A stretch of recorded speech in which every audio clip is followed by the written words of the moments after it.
worked at Sun Common for 4.5 years, and then at the Keewaydin Foundation for a whole long time. So that's why I'm interested in being part of the committee. I was on a few committees in Middlebury, an economic development committee and the energy committee. Spent 6 years on the co-op board at the Middlebury Co-op. So just kind of trying to expand my experience in and with boards and committees. Great, thanks, RJ. Does anyone have questions for RJ at this point? I know we're not making an appointment right tonight, but if anyone has questions, Dan, go ahead. Yeah, I just one question, RJ. If your work involves building these accessory dwellings, do you think they'll create any conflicts here in Montpelier or your projects in other cities? Or yeah, I'm focusing on Burlington to get started. Maybe something down here in Montpelier. I've been working a lot with or getting a lot of advice from Tyler Moss. But if there was ever a vote or some kind of decision that was a conflict, of course I would abstain. I only ask because we've had developers on the DRB in the past, and it's fine when their practice, their main work isn't in Montpelier, but when they become very Montpelier centric, it can create sort of a rolling and constant issue. But at the same time, it's really nice to be able to take advantage of that perspective when applying those bylaws as well. So it was more of a consideration. No, I mean, it's definitely something that I've thought of, right? That, I don't want to necessarily, by learning about it, somehow create undue influence. And if I become so successful that it becomes a problem, I will unfortunately have to step down. Right. That's all I have. Any other questions for RJ? No? Okay, great. Thanks for joining us, and we'll have an appointment at a future meeting. And just want to check to see who else is here. All right, so I think we're ready to move on. So we have another appointment to the Capital Complex Commission, and I believe we have one vacant seat, and we have one person apply for that. Let me just get back down to it here. Tim Center, and Tim, you are on the line with us. Would you like to introduce yourself? Oh, I think you're still muted though. There you go. Is it working? Yep. Okay. Hello, everybody. So do you want a background? What do you want me to answer questions? Well, so it would be great to know just a little bit about why you're interested in serving on this commission. Okay. So I have a background as far as study in history, graduate study in historic preservation, urban planning. And the first job I ever had out of school was with the Vermont Division of Historic Preservation, going around to about 4 or 5 different towns, surveying the historic buildings in each of the towns and documenting them for the state register. And I was here, let's see, I was born in Montpelier, lived here until I was 27. Then I was away for 27 years, and now I'm back. And so I am currently working at Shelburne Museum. There's lots of good historic preservation over there. The whole idea of the commission, of course, is to preserve the integrity, the historic and aesthetic integrity of the State House complex. And I think that combined with the graduate work that I've done, as well as working with other history, taught history up in Stowe at a couple of academies, all of it culminates in a good footing as far as serving on for Montpelier on that commission. Great. Well, thank you. Any questions for Tim?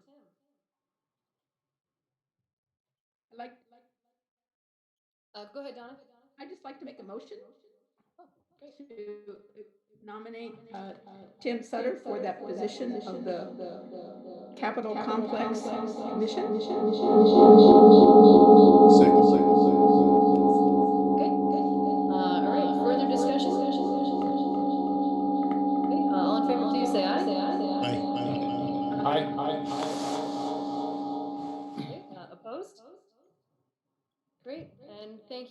Thanks for introducing yourself, and thanks for your work on the commission.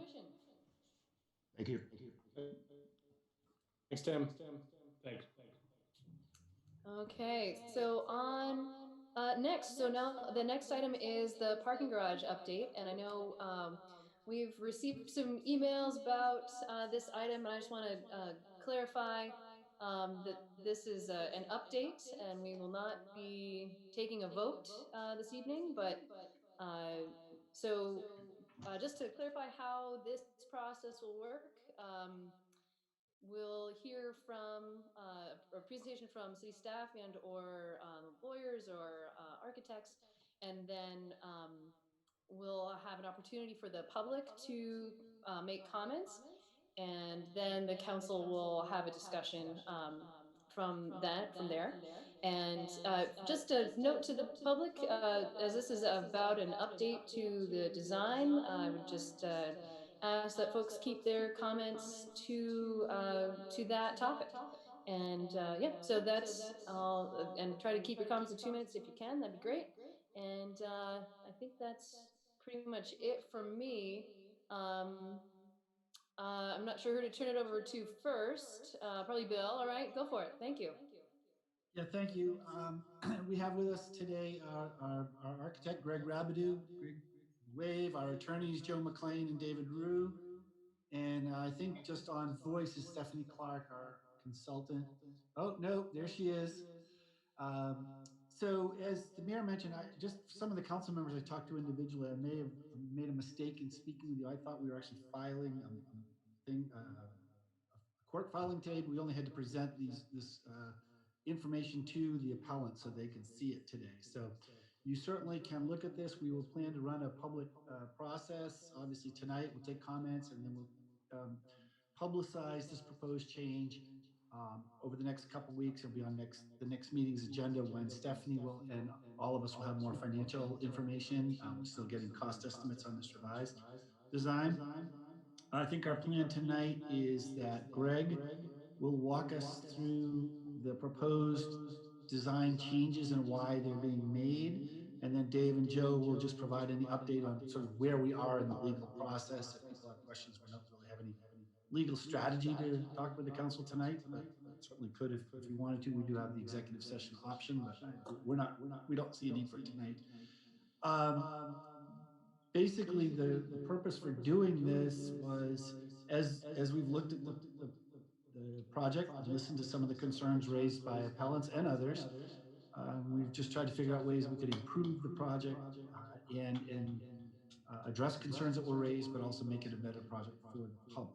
We certainly felt confident in the one the voters approved, but the one benefit of the extra time has been maybe to even make that better. So I'll turn it over to Greg. He'll walk you through the proposed changes. I think he's going to do a share screen on, so you'll be seeing his PowerPoint presentation, which I did send out to the council earlier today as well.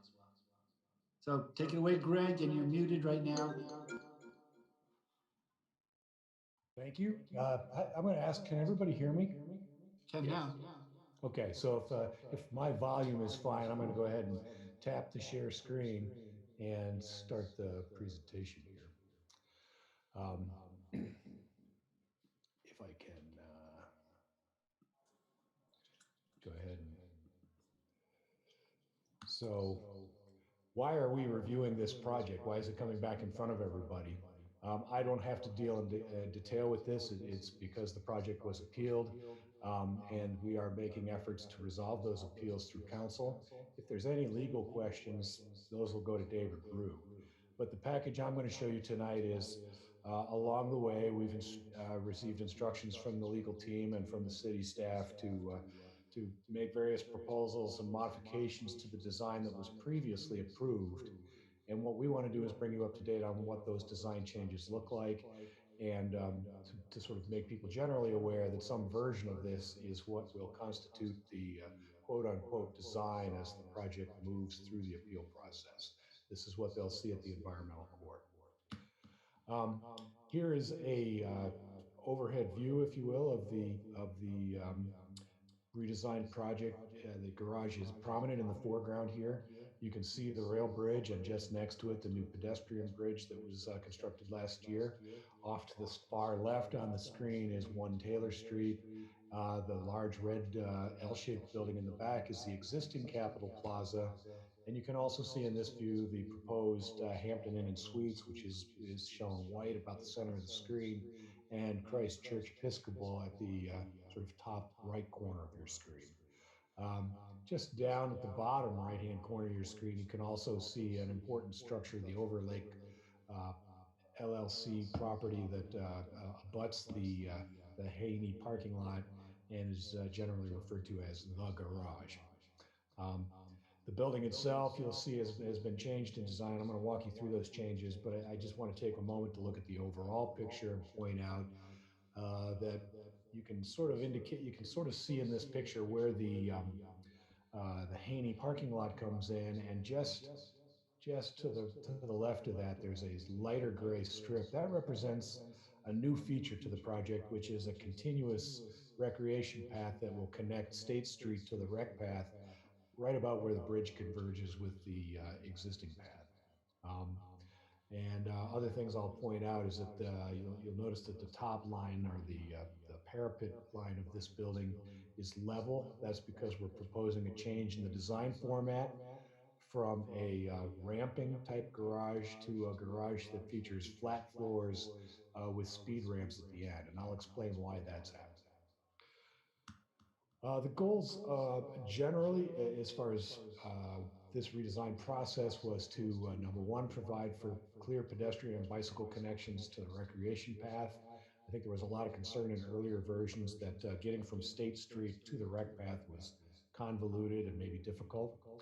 Number two was to make sure that the design of this new garage allows for continued delivery access to the Overlake folks, the garage building, and the city leased Haney parking lot.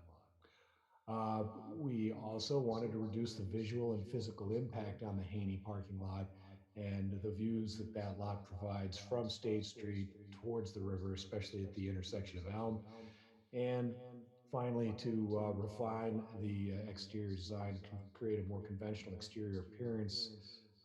And there's some design features that we're incorporating here um, that take advantage of these new level floor plates. And we'll talk about those as I go through this. Um, Here is the revised site plan. And, oh, sorry. Um, I'm going to turn off the visuals of the people for a moment. If you see this whole slide, you can see the entirety of the Haney lot. Up at the top of your top right-hand side of the screen is a number one. That's the existing information booth on State Street. You're all familiar with it.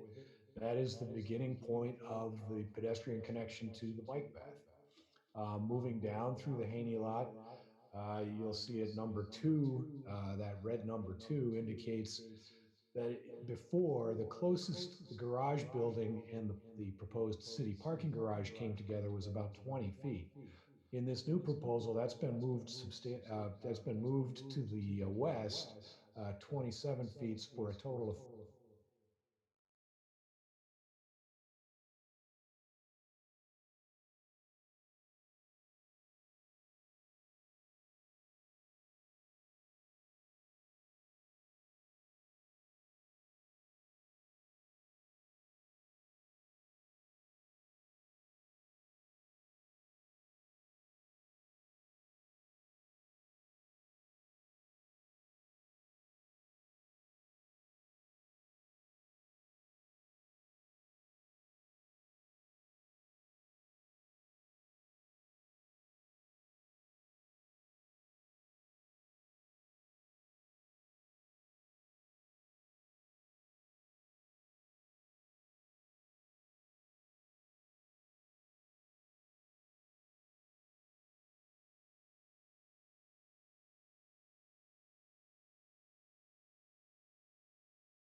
Now my people are overlapping the design.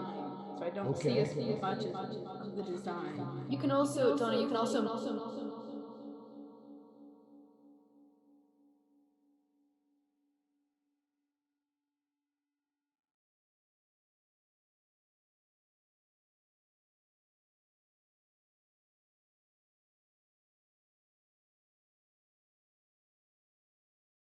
Revised landscaping plan.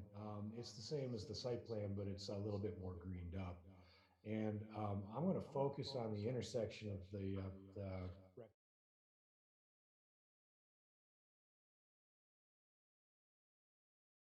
what you can see here that there's substantially additional landscaping being proposed to be planted in the Haney lot alongside the garage building and also adjacent to this rec path we've been talking about.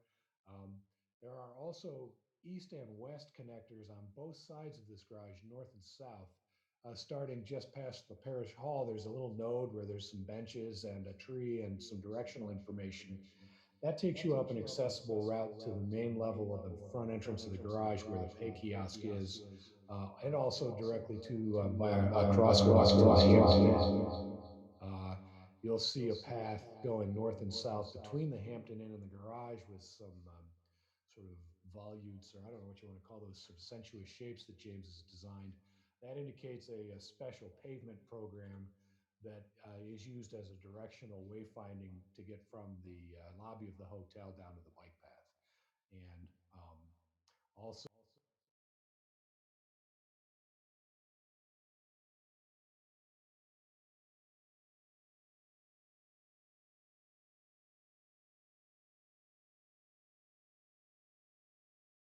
trees planted at different scales, and that right along the north bank of the Winooski, there's been a special attention paid. So um, I'd like to just go to the next slide and zoom in on that.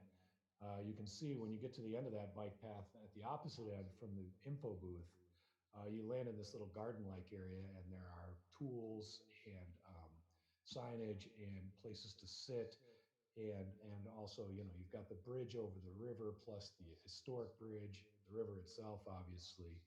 Um, I think this whole thing is worth noting because it's a real effort to address that issue.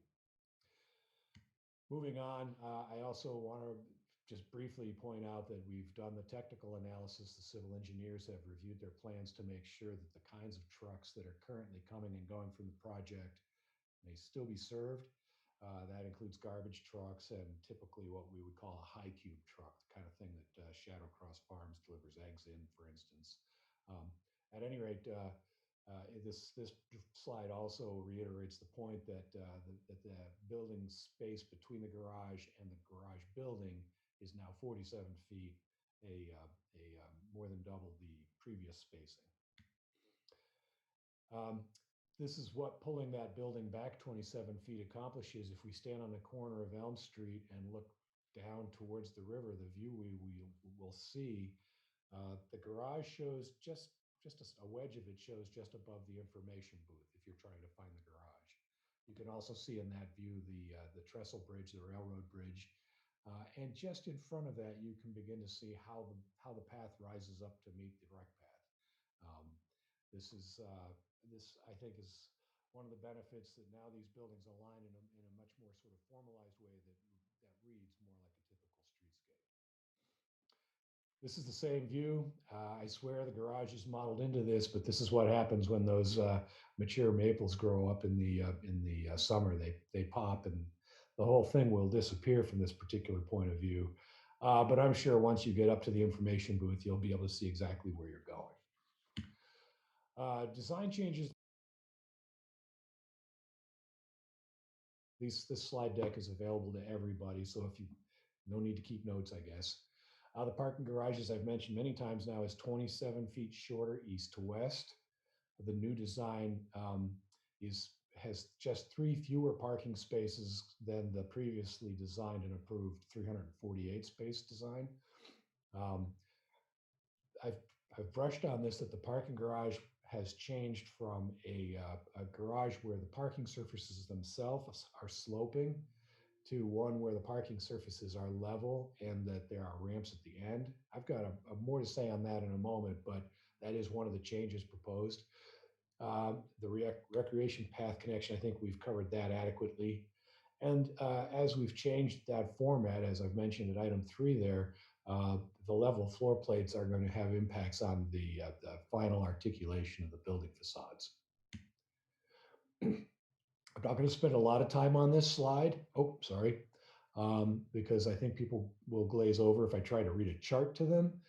But in the center, you'll see where there's previously approved, now proposed, and changed chart.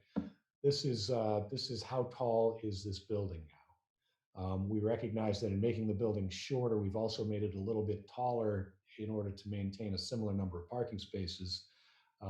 What that actually means is that the maximum allowable is the red line. That's your zoning ordinance. You can see where our highest parking surface is. It's 20 feet below the maximum allowable, albeit 5 feet higher than the previous design. I did also give maximum heights to other elements, some of which may or may not be required to meet this height requirement. My broad assertion is that any of these things still fall below the 583 maximum allowable, although some of them are a little bit taller than the previous building's design because we have added that extra half deck. If anybody has specific questions about that, now we can pause on this slide, or I can move on to the next discussion. Hearing none, I'll go ahead and move on. This cross section shows just how this split level plan works. The south side of the garage, which represents half the parking, will start at essentially existing grade, which is also sort of the existing grade of the bike path and the train tracks, and go up 5 levels. Then there's a half step down or up from those levels to the north side of the building. So there's always 5 feet between adjacent levels, and those ramps are sloping up 5 feet in that distance. One level on the north side is actually constitutes a basement. So in essence, what happens is both buildings have 5 levels that look like 4 stories when whichever direction the building is facing. The only exposure from which you'll truly see all 5 levels of the, or all 5.5 levels of the building is going to be from the Haney lot itself.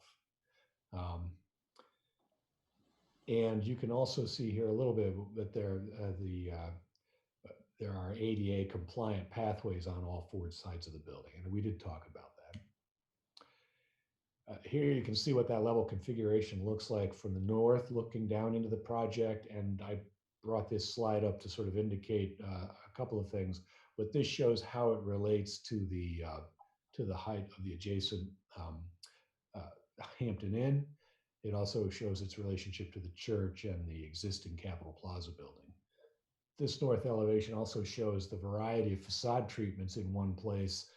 You can see those prominent green rectangles are actually a living wall system or a green screen system, which is a kind of space frame trellis on which we're going to plant plants.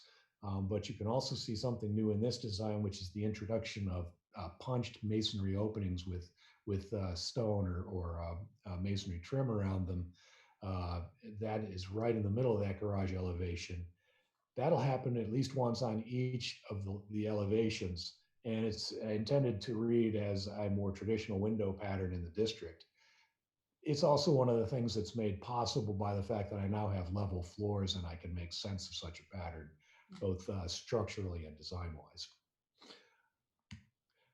Here you can see the black and white elevations. This is a point where I wanted to make a couple of technical points and throw out a couple more measurements.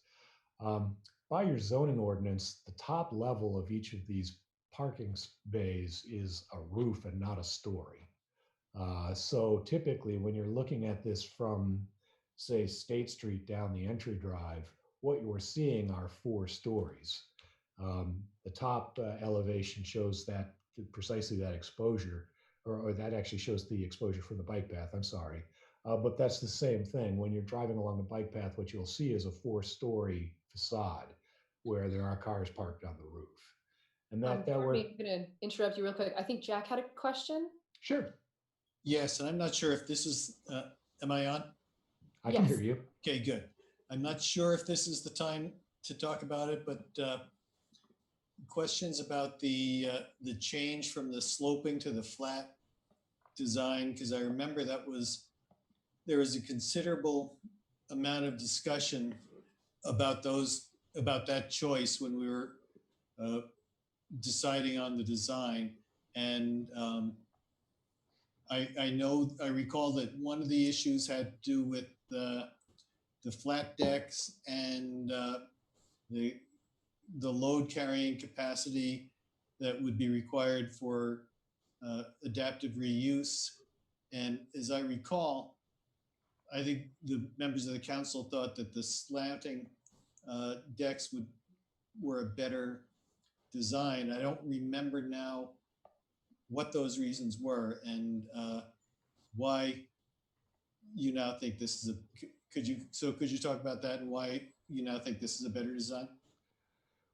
Do you want me to lay this out to start, Bill, and then jump in if you Sure, need I to? guess I'll just acknowledge, so the council did vote on this, I think it was 4-3 vote to have the sloped, the ramped floors. And I have mentioned that in this process, just so you know, when presented with this option, and Greg will get into all the technical reasons, but in order to keep the number of spaces and achieve the other desired effects, they really needed to change to this style. So knowing the council's vote, said, well, at least draw it up and let's see what people think. So we're trying to ignore your directive, but they also proceeded with my okay.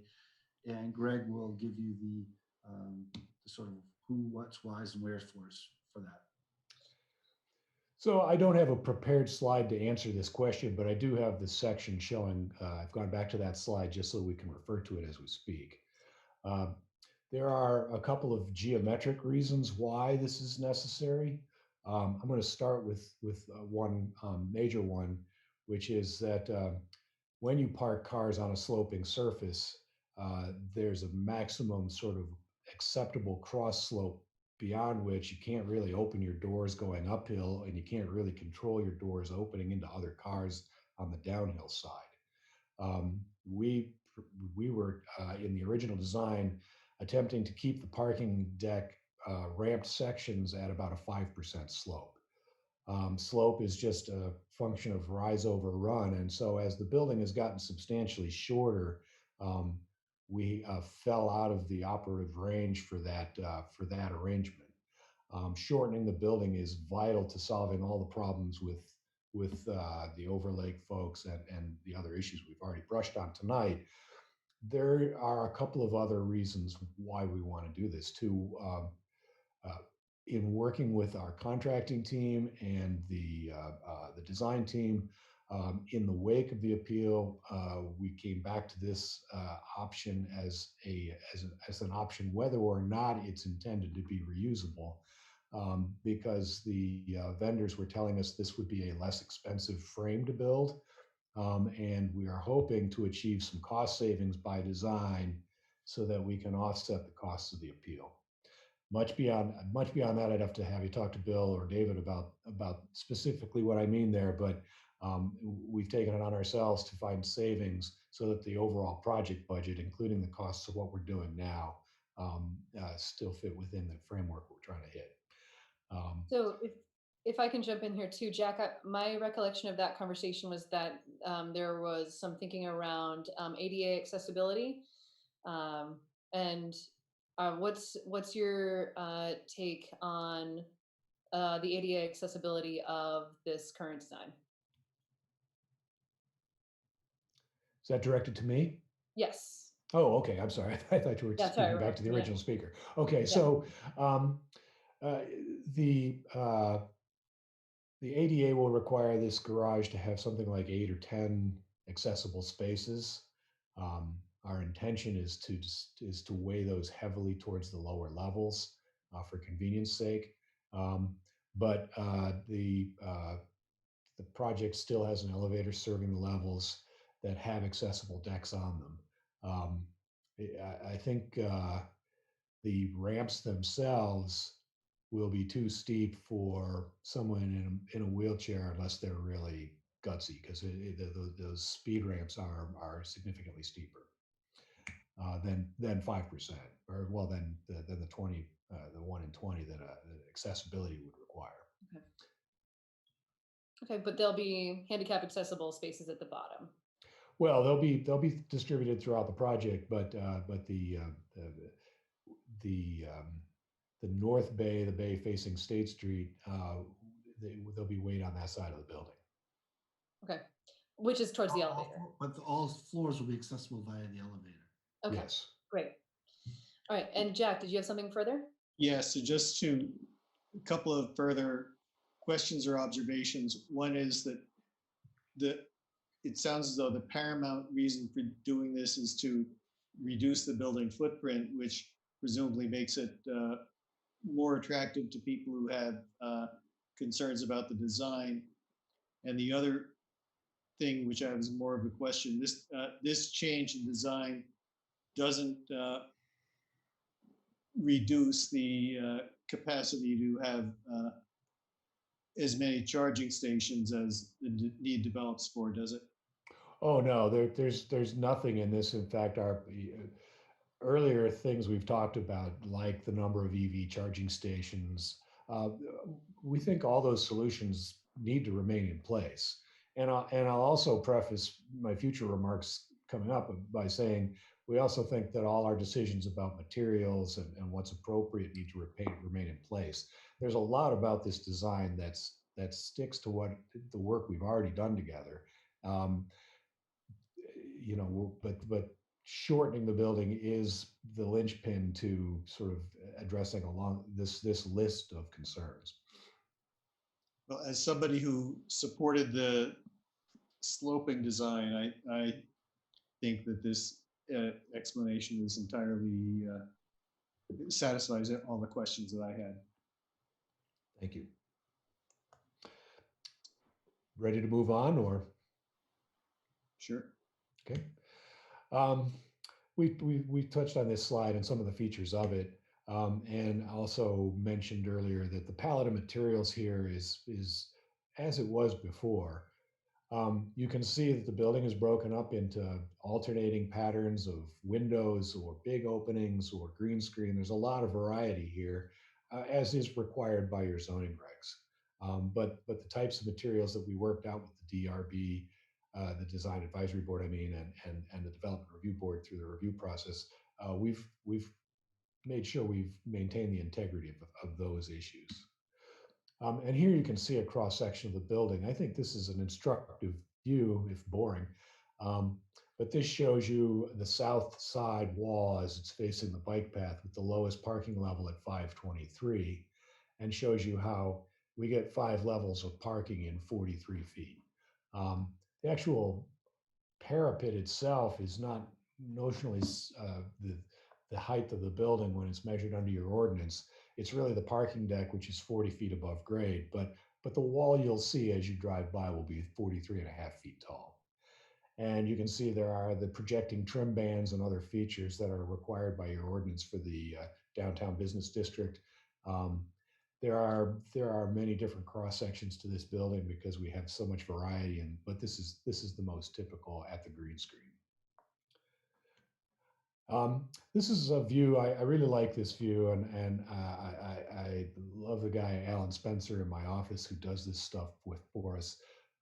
This shows you the project with what the confluence of the north branch of the Winooski and the Winooski River in the foreground. This is a photograph taken from behind the Shell station on Memorial Drive. And you can look back and see here again in the foreground is the trestle bridge. You can just see the bike path bridge behind that.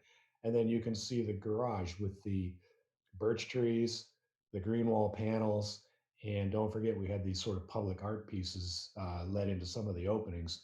All of those working together. And I think what you'll see is this thing is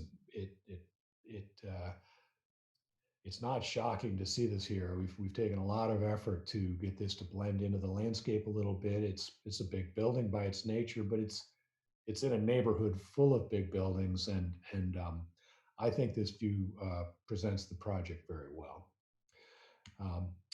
This view from State Street shows what you'll see when you're trying to find this parking garage and drive into it. We're looking right down the existing Capitol Plaza parking garage, parking lot driveway to the entrance of the garage, which is clearly marked, and you can see the control arms and some of the other features of the site. I think if I were looking for parking in town and I turned the corner and saw this, I would find this welcoming. I would also point out the relationship with the Hampton Inn next door to sort of show how this is one of those places where having flat floors does make things play together better. Even though these buildings are different of type, you can kind of relate the floor levels to one another, and the openings are, I think there's a lot of interest going on there. These buildings are not meant to be cousins. They're really two different things. But again, I think the alignments are there, that this looks like it fits. And this also shows it's not crazy tall. This is my last slide. I have other images if people need to ask me to bring something up, but I want to reach what we think our conclusions are, and then you can challenge me on those. But we think this redesign accomplishes a lot of the goals we laid out for you earlier. The garage does have less visual and physical impact on the Haney lot, and while still maintaining almost the same number of parking spaces. I think the pedestrian and bicycle traffic circulation is greatly improved. That's, and more readily identifiable, that pathway along the western boundary of the Haney lot to access the recreation path. We've mentioned the garage structure having level floors and that leading the structure to have a more conventional appearance. And finally, the garage building is taller, but it's still below district zoning standards and visually looks like a 4-story building from most views. I'll just let you know that we're continuing to work with our neighbors at Christ Church and others in the community who have specific utility type related design questions. That process continues, and we are continuing to coordinate. I'm sorry, I can't quite see the bottom of my slide here, but we're continuing to coordinate the technical drawings and permit stuff with our civil team. And with that, I will thank you. That's the bulk of my presentation. I think we can go back to more open dialogue.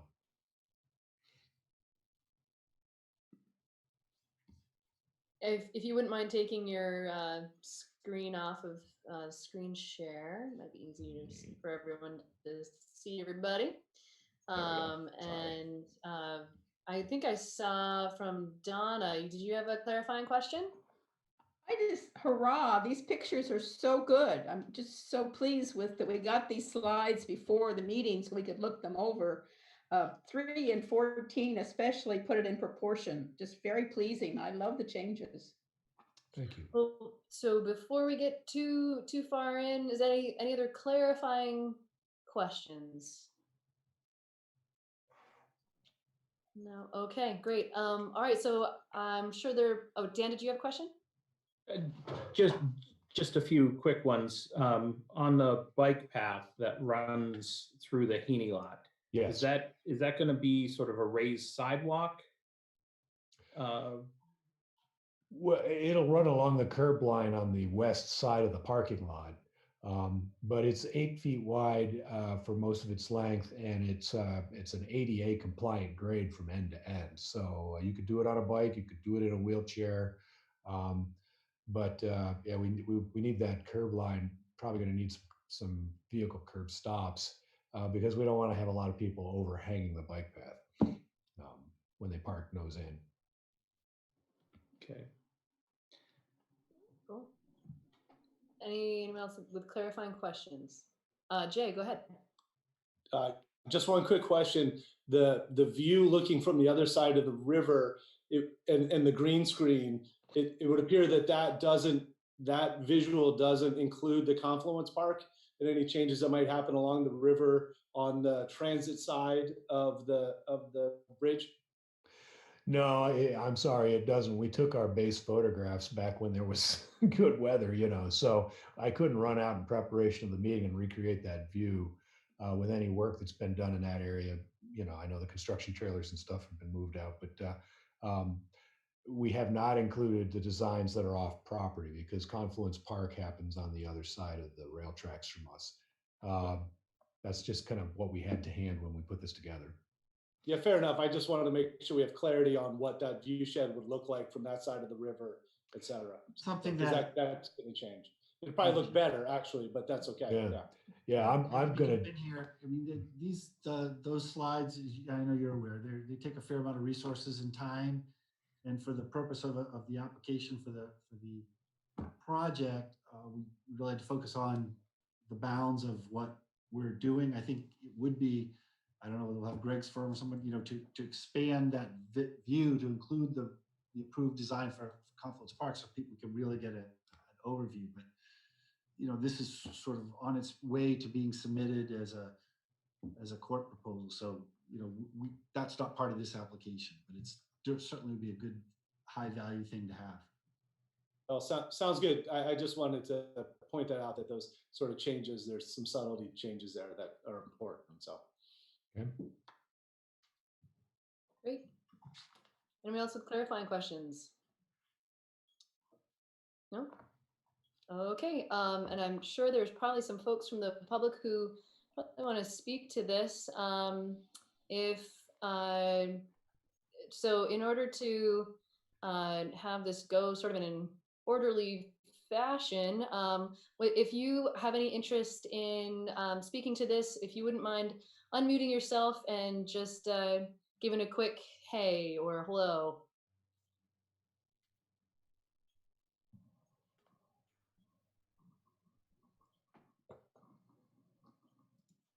And I might try to unmute everybody just Okay. if people are having problems with that. And then I'm going to Sure. mass mute everyone again if no one speaks up. Okay, great. So you're going to let us know when everybody, well, I guess we'll see when people are unmuted. This is Sandy Vitz-Tube. Can you hear me? Yes, so Sandy, so hold on one second, Sandy. Anybody else? So I assume you want to say something, Sandy? Yeah, happy to wait. Okay, I just wanted to see how many folks were wanting to chime in here. Anybody else want to chime in?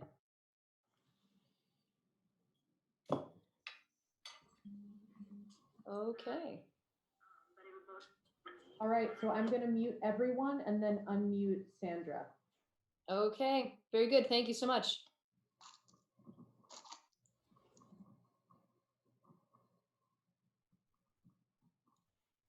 Can you hear me? Yes, go ahead, Sandy. Okay, thank you. I have Sandra Vitstrom from 14 Loomis Street. I have just two quick questions. Just asking as a curious resident, not as an appellant.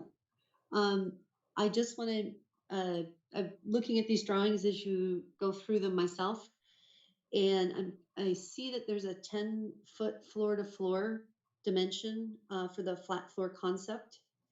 And I just wonder if Greg has gone through the calculations if this were to be converted to habitable space. How would that look? How much would the floor from the concrete have to come up?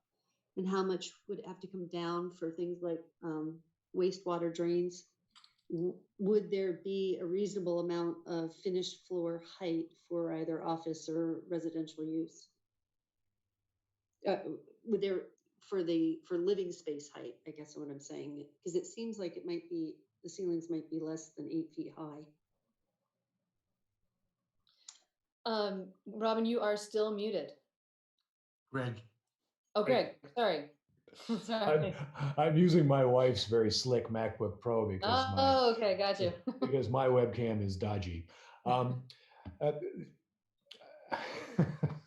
you've thrown me off my horse. The ability to turn this into some other use in the future really has to be baked in the cake when we build the building. Because I think the load carrying capacity of the floors is designed into the precast tees, when you order them. I don't want to comment on the cost of that in this context because we're going to have a meeting next week to talk about budget stuff. Once we have clarity from our contractors, we can speak as to how much it might cost to operate the building for that. But generally speaking, parking garages have a fairly low per square foot load, like 25, 30 feet, because cars, while they weigh a lot, they also have a big footprint. So we know we would have to operate the structure to build in that capacity. I think as to the ceiling height question, the actual membrane that separates a level from another is only about 6 inches thick. So in these concrete T buildings, there's volumes of space above 8 feet where you can do things like plumbing. And depending on the use, you might leave that open structure exposed. I don't want to get too deeply into the idea of future use, other than to say the design changes we've made to this point make it possible. David, I know, is negotiating with people on this issue, so I don't want to go too deep into the weeds on it. Am I still unmuted? Yes, Or I muted? Yes. Yeah. So I just want to toss it out that it might be useful to the council to investigate that enough so that both for the cost due to the structure, but also because sometimes, for instance, drains have to go transverse, and so they'd have to go below the bottom of the T's, and so that would either require that there's a lower ceiling in some place. It just would be interesting to know what that is, so that 20 or 40 years from now, the city doesn't get a unpleasant surprise. My other question is, it appears that there are fewer parking spaces in the Heaney lot now. So I'm just curious, I kind of blew it up and I think I counted 13 or 14 or something like that. What is the total count now for both properties? What is the total net addition of spaces now? I don't have that number at my fingertips. I wonder if our civil engineers are still online with us. But we lost a few spaces along the Overlake building for a green space. And we also lost a few spaces to a transformer and the landscape buffer that goes with the transformer. So your number doesn't sound crazy out of line. I just don't know specifically. So, but you're probably right order of magnitude wise, somewhere around a dozen spaces. Thank you very much. Yeah, great questions. And I'm curious if I can follow up on that. How, is checking into the expense for, in general figures, thinking about any possible other use of space. How hard is it to come by those numbers? It's not hard at all, and I think we've done this exercise before, but we did it with the previous design, and I think it would be prudent to go to look at it in this specific context. But we've had a very good cooperative relationship with a vendor who's been happy to give us some cost estimating on those differences. So I think when we have our budget discussion, we can come prepared with that info. Okay. To that point, to Sandy's point and yours, Mayor, the primary reasons for looking at the redesign wasn't, I mean, we know there's the ancillary benefit of potential reuse, and a lot of people raised that, and it would be great if that could happen. But it was really to try to improve the project and open up and address the sort of walk and bikeway, access to the path, to make it visually more appealing to people. So, what's been done was to hit those goals. And now that those goals are hit and it did require flat, now we'll try to see what that would take to then add the added benefit of adaptive reuse. That's still a work in progress. Okay, thank you. Other comments from the public? I know we just checked, but I want to check again. If you don't mind, Cameron, if you could unmute everybody, and we'll just do one more check to see if anyone else has comments or from the public, and then we'll go to further council comments.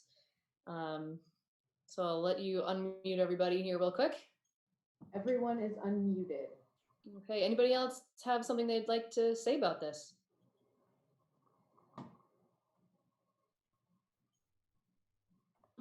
Okay,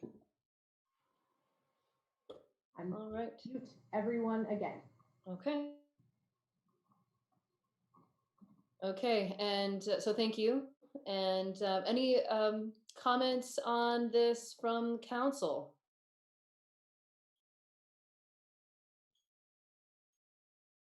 No. Lauren, go ahead. I just, I mean, I think today we're just focused on the redesign and we're not at a decision point. I definitely have been getting a lot of constituent contact, as I imagine others have as well, of just kind of thinking about the economic crisis we're in and, you know, does that change any of the economics of the project, or, you know, should we be thinking about any implications? And I wanted to just bring that up because I heard it from a lot of folks in town. So just wondered if maybe Bill or the mayor could just speak for a moment about, you know, do you see implications of the current, you know, fiscal challenges that we're going to get to momentarily, and how that interplays with the project or not in your mind? So I'd just love to hear thoughts on that, or if you want to like have that conversation another day, since we're looking at the design, that's fine. I just wanted to bring it up because I've been hearing from a lot of folks. I think it's probably worth addressing either tonight or next time we bring this up, but go ahead, Bill. Well, I'll let you talk about, you know, the vision and the idea behind it, but I would say very briefly, number one, certainly we are in bad economic times and we're looking at our budget, but really this project is funded by really two main sources. One is the tax revenues from the new hotel yet to be built. So and the other is the actual lease fees and user fees from the building itself. It's not in our tax. We could cut our budget to the bone. It wouldn't touch this project at all, except maybe the costs of the continuing appeal, which, you know, we all wish we didn't have to bear. But the financing for the project itself is really baked into it. Now, obviously, and we are in continued conversations about the viability of the hotel. Right now, we're being told that the family plans to go ahead. And remember, this isn't likely to be built until at the earliest next year. And depending on the appeal period, even the year after that. So we could be, you know, we don't know what the economics are going to look like. And it may well be that coming out of the situation we're in, that having a new place for people to stay, a new place to make downtown vibrant. You remember the master plan that you just approved for downtown, which included more bikeways, wider pedestrian areas, and all those things, was contingent on the garage being built. We are already making a lot of other strategic plans for the future for revitalizing the downtown based on this project happening. So obviously it would involve unwinding a lot of things, not just this one project. So, but again, back to the finances, it isn't being financed out of our general budget. It's, I say that, if we don't build the project, if we stopped it, we would have to issue the bond, the approved bond for the amount of what we spent so far, and that would then have to come out of future taxes because we have to pay for it somehow. We've paid the bills, so that. Does that help answer your question there, Lauren? Yeah, thank you for providing that information. Totally, and I could also see this, with a new hotel being particularly important for the vibrancy of our downtown businesses. So, but we'll continue to just be in dialogue about that. All right, so Can I any other? Yeah, go for it, Bill. Design comment, just for people. I know this is an awkward format for people to comment. So just for members of the public that might be watching either on cable or here, we're going to put these designs up, and we're going to set up a place for people to send in comments or call in comments, so that will be open. I mean, we're always happy to take your comments about any public issue, but specifically on this, so people can see it, look at it, and then have comments. And this will be on the next agenda as well, when we will have more cost and financial information. So people, this isn't anyone's only chance to weigh in. Yeah, and actually, before we move on, Bill, do you want to just speak to that? This is the beginning of a comment period for folks? Yes, I mean, that's- so that's what you're saying, right? So people have until roughly when to make comments? Right up until the next meeting, April 22nd, so 2 weeks Okay. from tonight. And like I said, we'll get the designs out publicly. We'll try to publicize this through our various social media, that it's here with the link, so people can look at Greg's slides.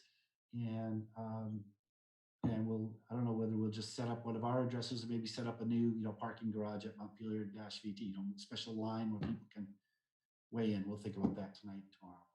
It'll be ready to go by tomorrow night, hopefully. Great. Any other comments or questions? Dan? Yeah, Yep. just too quick. I wanted to reemphasize, because I think it was a small point to make sure I understood, Greg. This alteration keeps the project at the same budget level as before, roughly. Is that the representation? That is certainly the goal of the design team. I'm going to be able to answer that question definitively after I meet with the contractors next week, and we're going to bring you a whole breakdown of the updated construction finances for you. It's very difficult as an estimator, I am sure, to sort of try to trend line what will be happening in 2022. But we'll do our best to sort of adapt to that. I do expect, though, that we've done a number of other things that we haven't enumerated tonight that are saving money on this project, and it's been our working ethos since this problem has come up to make that a part of the design solution, is to look for economies, and I think this design does accomplish a great many of those. So. We'll see you on the 22nd with updates. Macroeconomically, I'm sort of thinking that two things. Number one is that when the economy does recover, and it will, it may not be soon, but when it does, it will be very helpful to the public to have projects ready to go. And I think the other thing is we are expecting that some of the hyperinflation that had been happening in the construction trades will taper off due to a pretty substantial drop in demand. But that's all speculation right now. Who knows what demand will look like on the backside of this. So we'll see in a few weeks with more up-to-date info on that. Just sort of weigh in on the finances. And just two variables. So basically, Greg hit the two variables that we can't control that are part of our thinking. One is what year it gets built and what the costs are that year, and the other is what costs we incur on the project. And obviously, even these redesigns and appeal costs and experts that we incur are all coming out of project costs between now and then. So those are key factors that impact, obviously, the community. Sure. Actually, I was just going to make that point. I mean, obviously, the year it's built affects the price, because construction costs vary from year to year for materials and labor costs. But the other point, I guess, the other comment I wanted to add was building on Lauren's point, where I've heard from a number of constituents and a number, vocal, asking questions. And it seems like that at the very least, we owe it to ourselves and to the city to, just constantly have this conversation about where are we at in this recovery and how do the economics, unfold. But it seems to me that's in some ways divorced, or at least not strictly related to the redesign timeline that's tied to the litigation. That we as a city have to say, and I'm sure the private partnership is making these same evaluations, and it seems like that's something that can continue to ask those questions as they go forward. Great, thank you. Others, any other comments?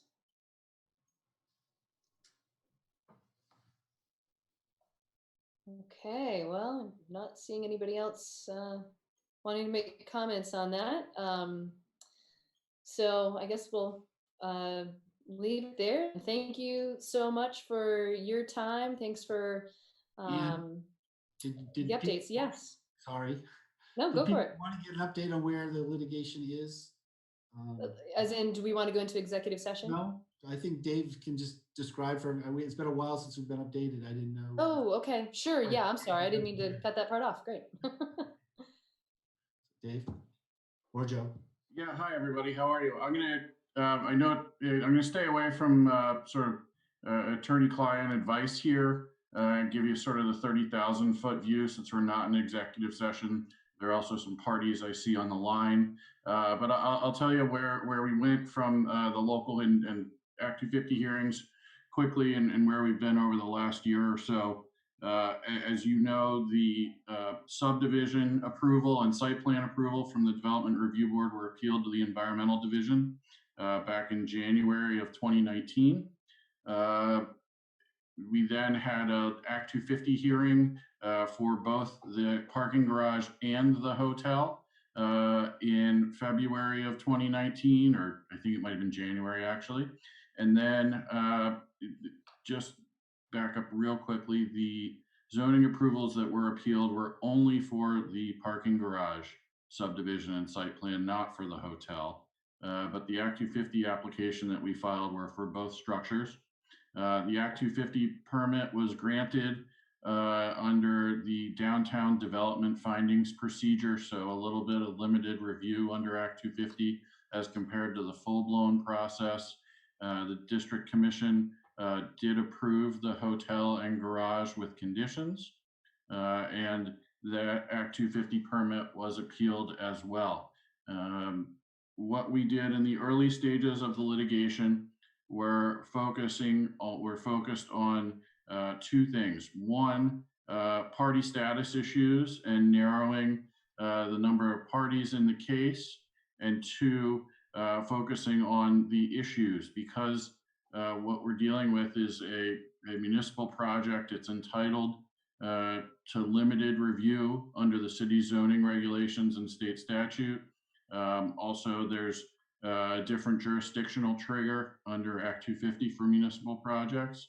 So over the last year and a half, we've engaged in motion practice, I would say successfully, with the goal of limiting the parties in the appeal and narrowing the issues, so that at this time, when the appeal was originally filed of the zoning and subdivision approval, there were 18 appellants. Now there are only 2, those being Les Blomberg and John Russell. And then in the Act 250 appeal, we also engaged in litigation over the party status, or the status of the parties. 3 individuals appealed, actually 4, one being Overlake Park, and one being Jeff Parker, another being Dan Costin, and another being Les Blomberg. They sought party status under a number of criteria relating to water pollution, traffic, historic sites, aesthetics, and effect on public investments. There were about 4 or 5 different Act 250 review criteria under which they sought party status. And after litigation over that, the environmental court only allowed Les Blomberg to participate under criterion 8 historic sites and 5 traffic, and Dan Costin under criterion 5 traffic. So those were the appellant's issues in the appeal, and we got the number of parties down, and then we focused on limiting the scope of review of the project under state statute and Montpelier zoning regulations. It gets a little bit technical here, but suffice it to say, the project will not, at least according to the environmental judge, Tom Walsh, will not be reviewed. The whole entirety of the project won't be reviewed. Instead, only certain features like the location, the size, the height, the lighting and the landscaping of the project will be reviewed by the court in the zoning appeals. In the zoning appeal, issues like traffic are no longer before the court. There still will be issues relating to the parking garage's fit or context within the downtown business district and the downtown historic district. We think the redesign does a good job of improving the fit. Not that the garage didn't really fit the context before, but now some of the external appearances match up even better with adjacent buildings. So now we're at the point we're almost finished with the briefing on issues with narrowing the scope. We also have pending motions before Judge Walsh regarding whether the parking garage itself is subject to Act 250. As a municipal project, Act 250 jurisdiction only applies if it's a municipal project for municipal purposes on over 10 acres of land. And we are arguing that because the garage is sited on a parcel that's roughly a half an acre and is being constructed for municipal purposes, that the parking garage itself should not be subject to Act 250. The appellants have counter arguments, obviously, and it'll probably be another month or 6 weeks until we hear back from the judge on that. But those motions are pending. Going forward, just briefly, next steps.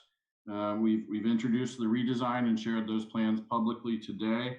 We are looking to engage in discovery and deposition practice over the summer, late spring and summer here, with an expected trial date sometime in the fall, probably September, October, November, depending on scheduling. We are, despite the delay from COVID-19 and business issues, we are proceeding with the current schedule so far, and it's built out enough that we think there's sufficient time to stay on target for a fall trial in both the zoning and Act 250 case. So that's where we are right now.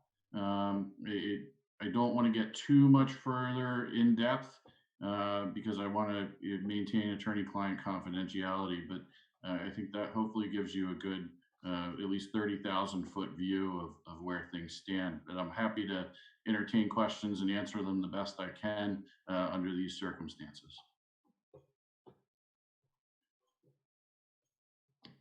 Connor, go ahead. Yeah, David, just not being a lawyer, we're looking best case scenario, maybe a fall trial. You mind taking a step back, and it's probably an unfair question. What's the total best case, worst case scenario timeline we're looking at on this? Some resolution in the courts? With a trial in the fall, best case, the judge would issue a decision in shortly after the holidays, maybe.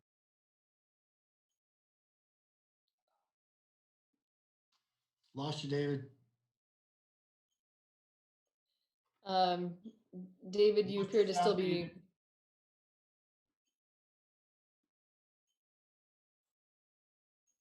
He's not muted. He's not muted. No.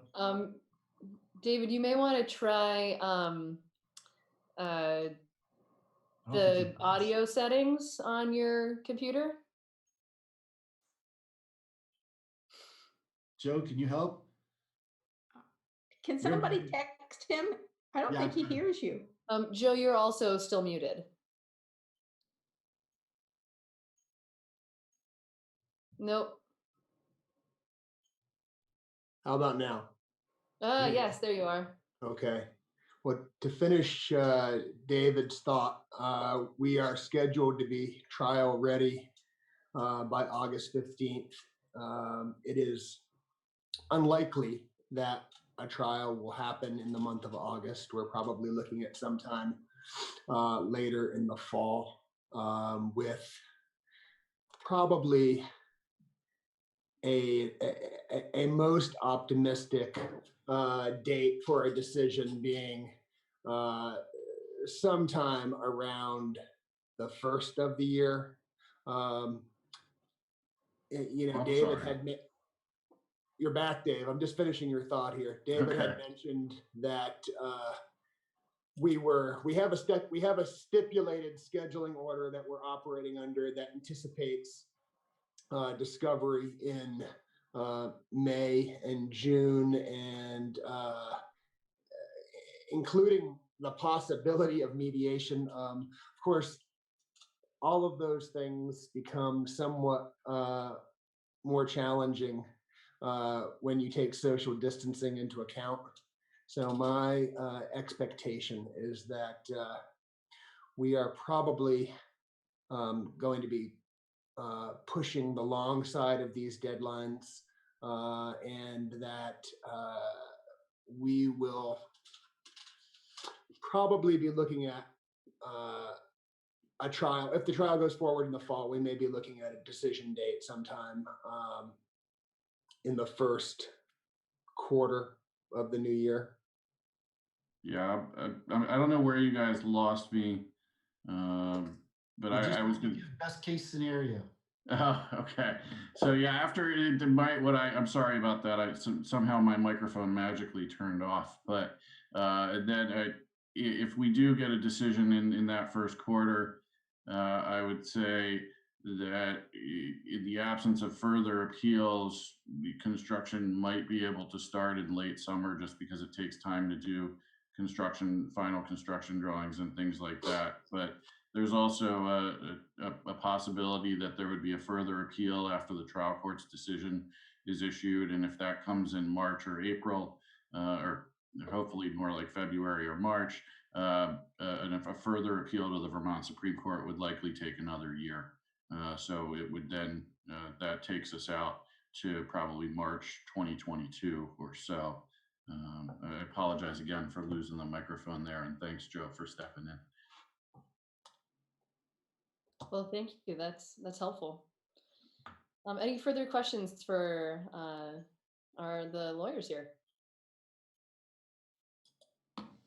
Oh, okay. Jay. Just a quick question, and this is probably more for Bill than it is for the lawyer specifically, but I think it'd be really helpful to have an understanding of the financial implications in terms of investment from the city on sort of a worst case and best case scenario that they've laid out, just so we're always thinking about the level of investment that we have going. So I know it's loose and it's not necessarily something that we can totally control, but I think it would be, as we move forward with these budget challenges, have an understanding of what our general expectations might be. Thanks. Yeah, we agree. And part of, we've talked about how we're having a budget meeting next week. That is very much an active part of the budget. We've been getting estimates from the attorneys and the expert witnesses and running out the different scenarios if it goes, how far it goes and those kind of things. So absolutely, we'll be building those thoughts in. Great. Anyone else?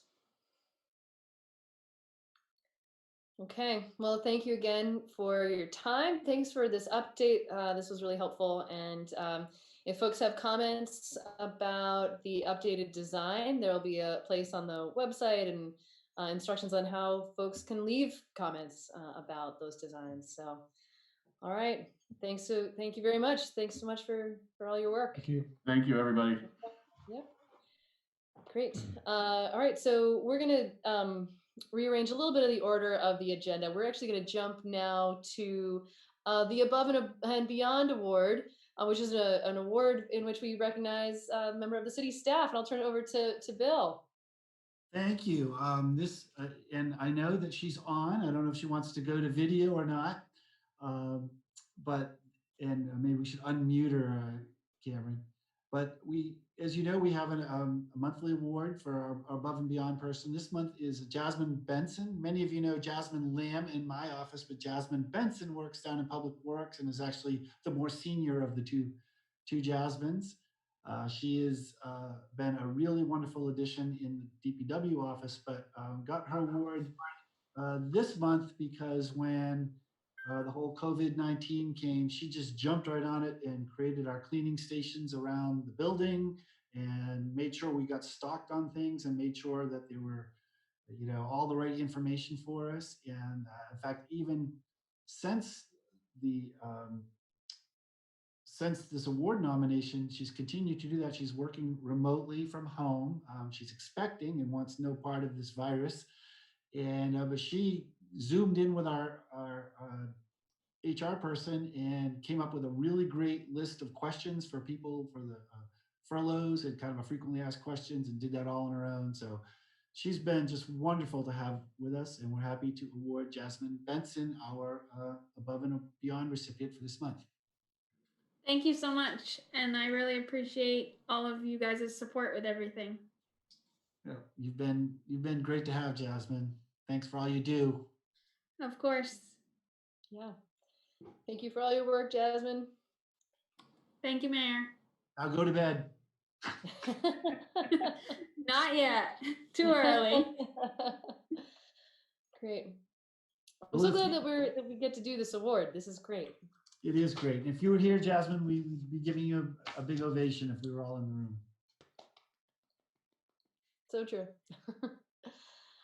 All right. Okay, well, so thank you again, Jasmine. And so we're going to move on to the COVID-19 response and budget update.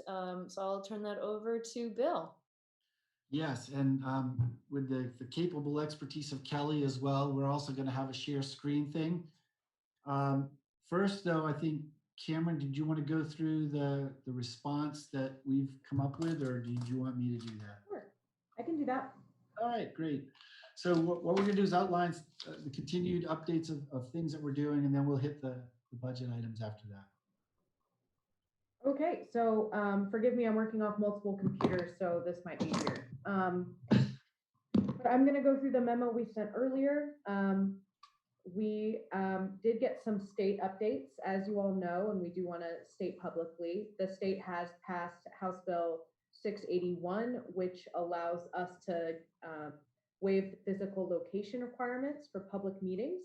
So as long as the governor has declared a state of emergency, city council meetings and other city committee meetings can be conducted solely electronically, like we're doing right now through Zoom.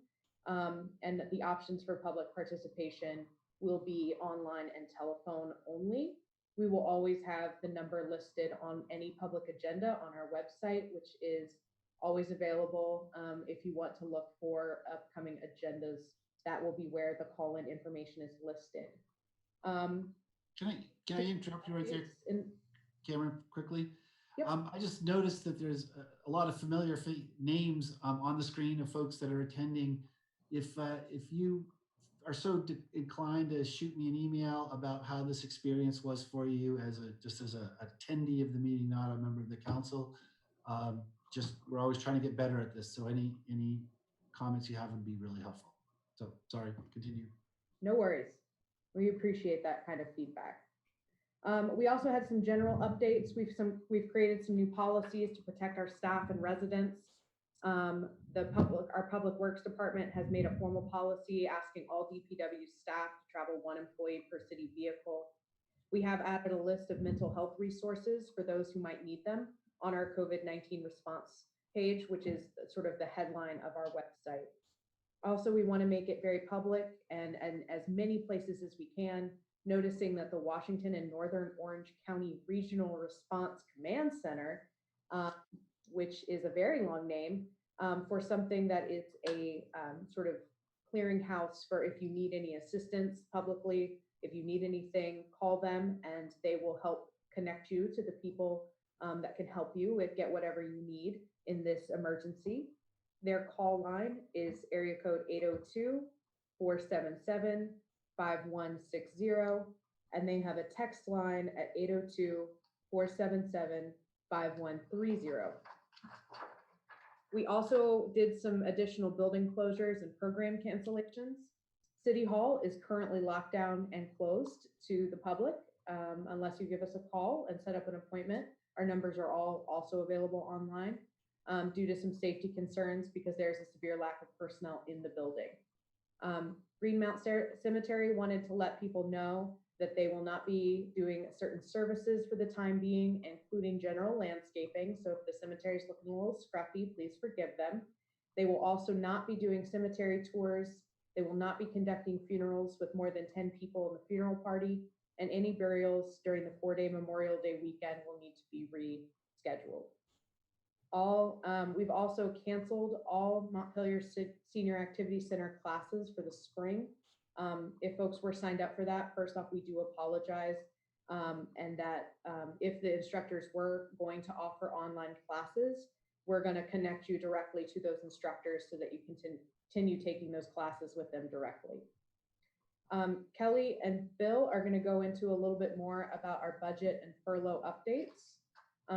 But we did have some city recommendations based on that recommended furlough. So after you get that information, please know that we do recommend that council vote to suspend all committee, task force, or advisory board meetings until staff are able to return to furlough and we're at full capacity, excepting those meetings that are required by law.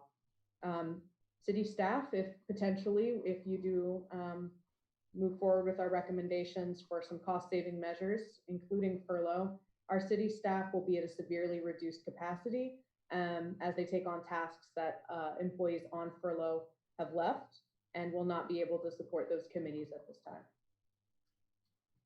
So I'll sort of turn it back to Bill and Kelly unless anyone has any specific questions on what I just said. Yeah, go ahead, Connor. Yeah, I heard that Burlington, for their city employees, was looking at housing options, that they could maybe put them in hotels or somewhere else if an employee exhibits like symptoms of the coronavirus, or if they've taken a test and are waiting for the results to come back. Have we looked at like talking to the Cap Plaza or maybe the College of Fine Arts to see if there would be an alternative to like sending them home with their families during this time, where we could expose them as well? We haven't, but that's a good question. None of our employees have raised that issue, and we haven't, fortunately, we haven't run across that yet. We've had a couple of people get tested thinking they had exposures, but so far we haven't had any positive tests, thank goodness. But fair question. I know, yeah, we'd have to look at our options, but we'll add that to the list. Great, thanks very much.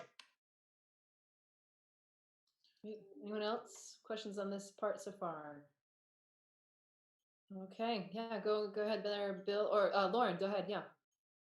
Just one thing, a constituent had reached out to me asking about what the city was doing to communicate about the new governor's recommendation and Department of Health recommendation around masks around town. And I guess I just wanted to ask, I was looking on the city website, and I know we always are generally sending people to the health department to make sure they're getting the most updated information.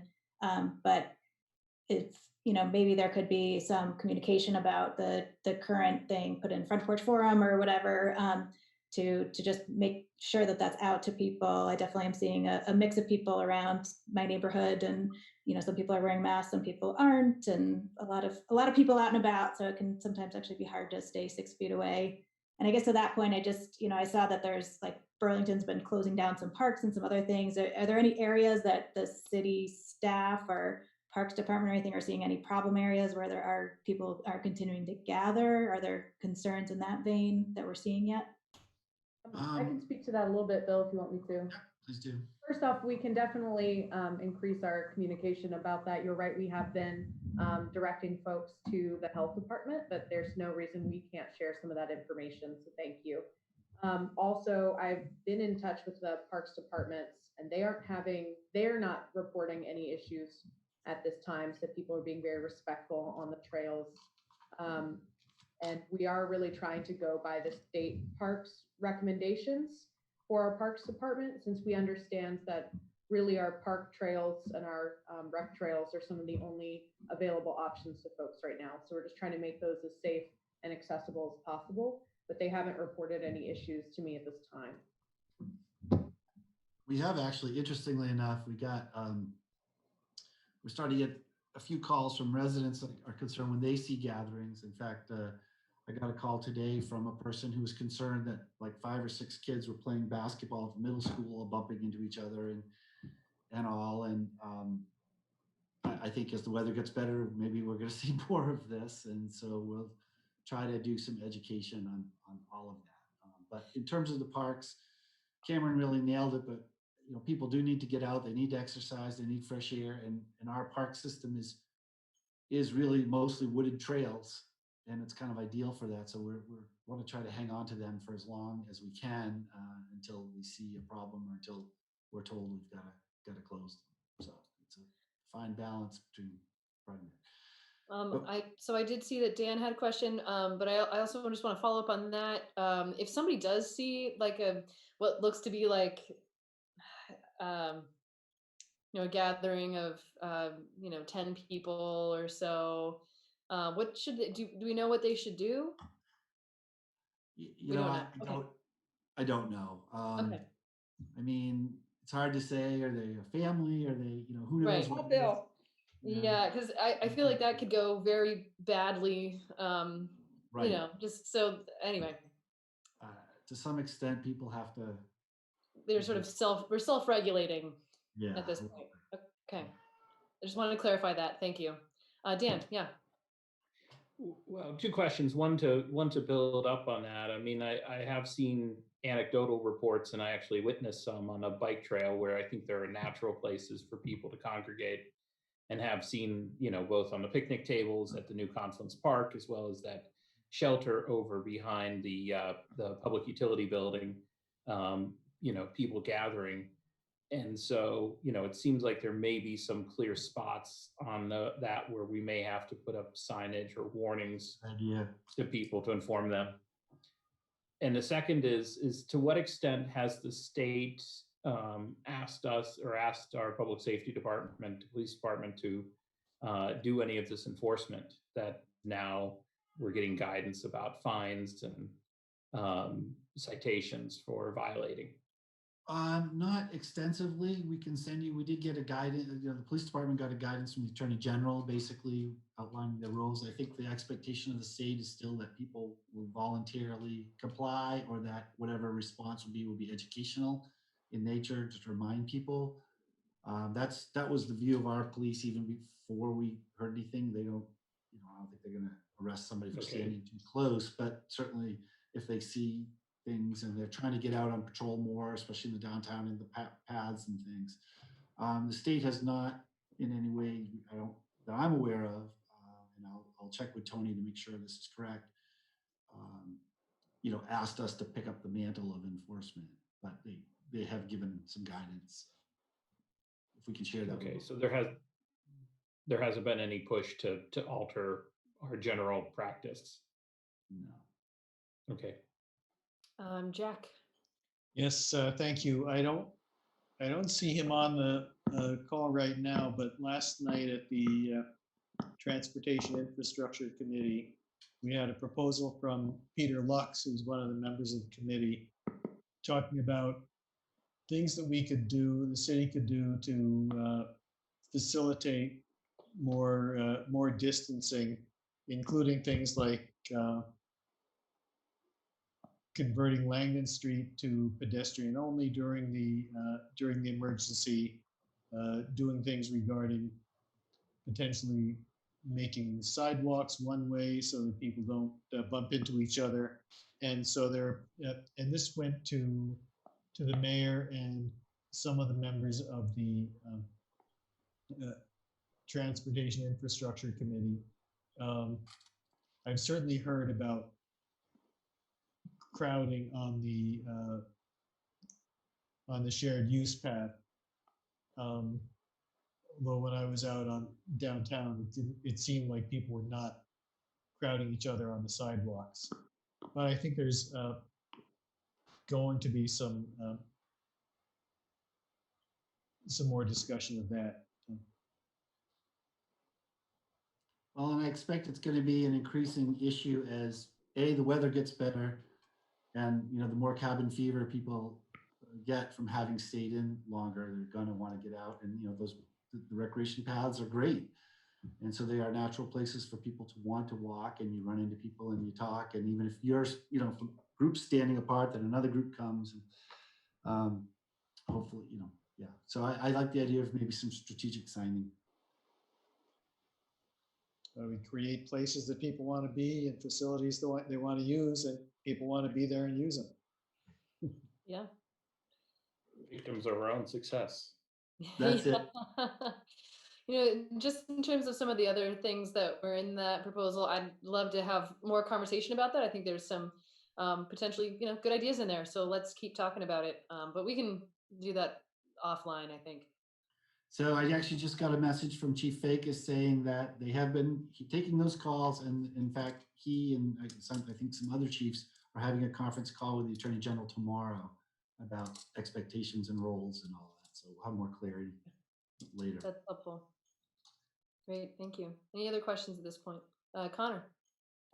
Just wondering, like a breakdown of the furloughs. First off, I think that was a pretty generous furlough offer.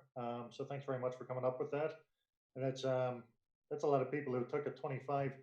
Could you give me a bit of a breakdown of the 25? What departments are they coming from? And then the other question was, I'm assuming like first responders wouldn't be eligible for this furlough.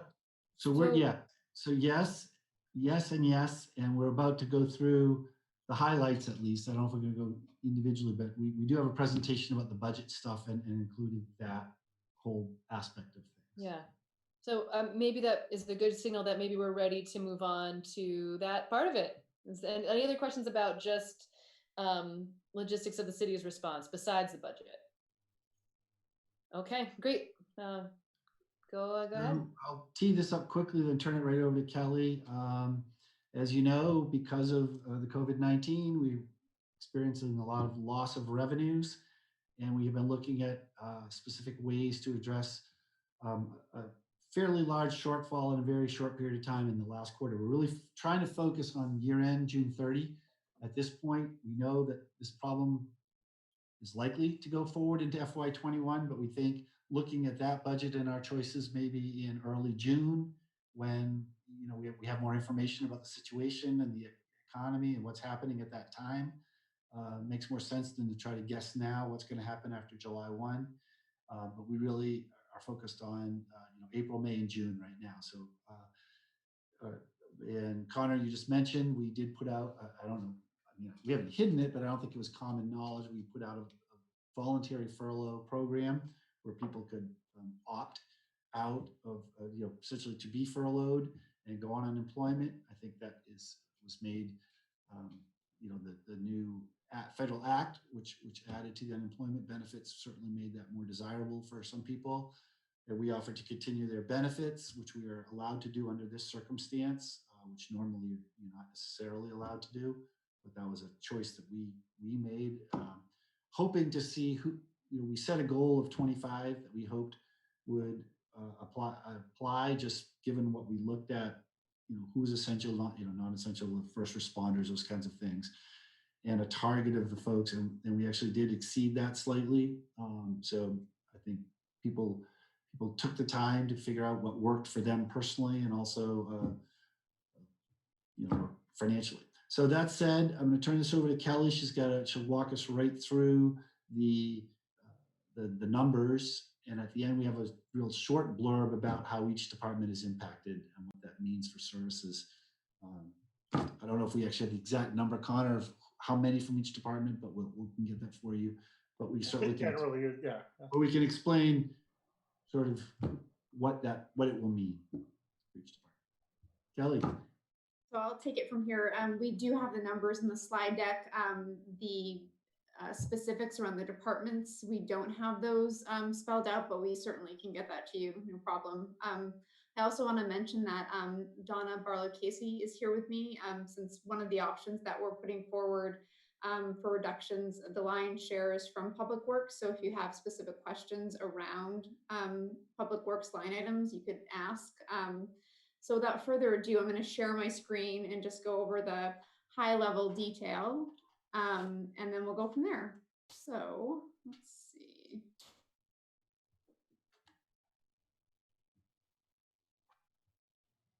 And you can still all hear me okay, right? Yes. Okay, perfect. Okay, so I'm just going to get right into it. As we're getting into this, I mean, we are facing some pretty significant downgrades as a result of COVID-19.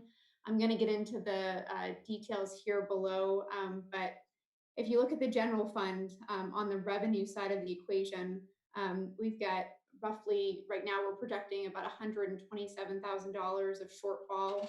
That is coming from local option taxes to the tune of $67,000 or so. License and permits is about $20K.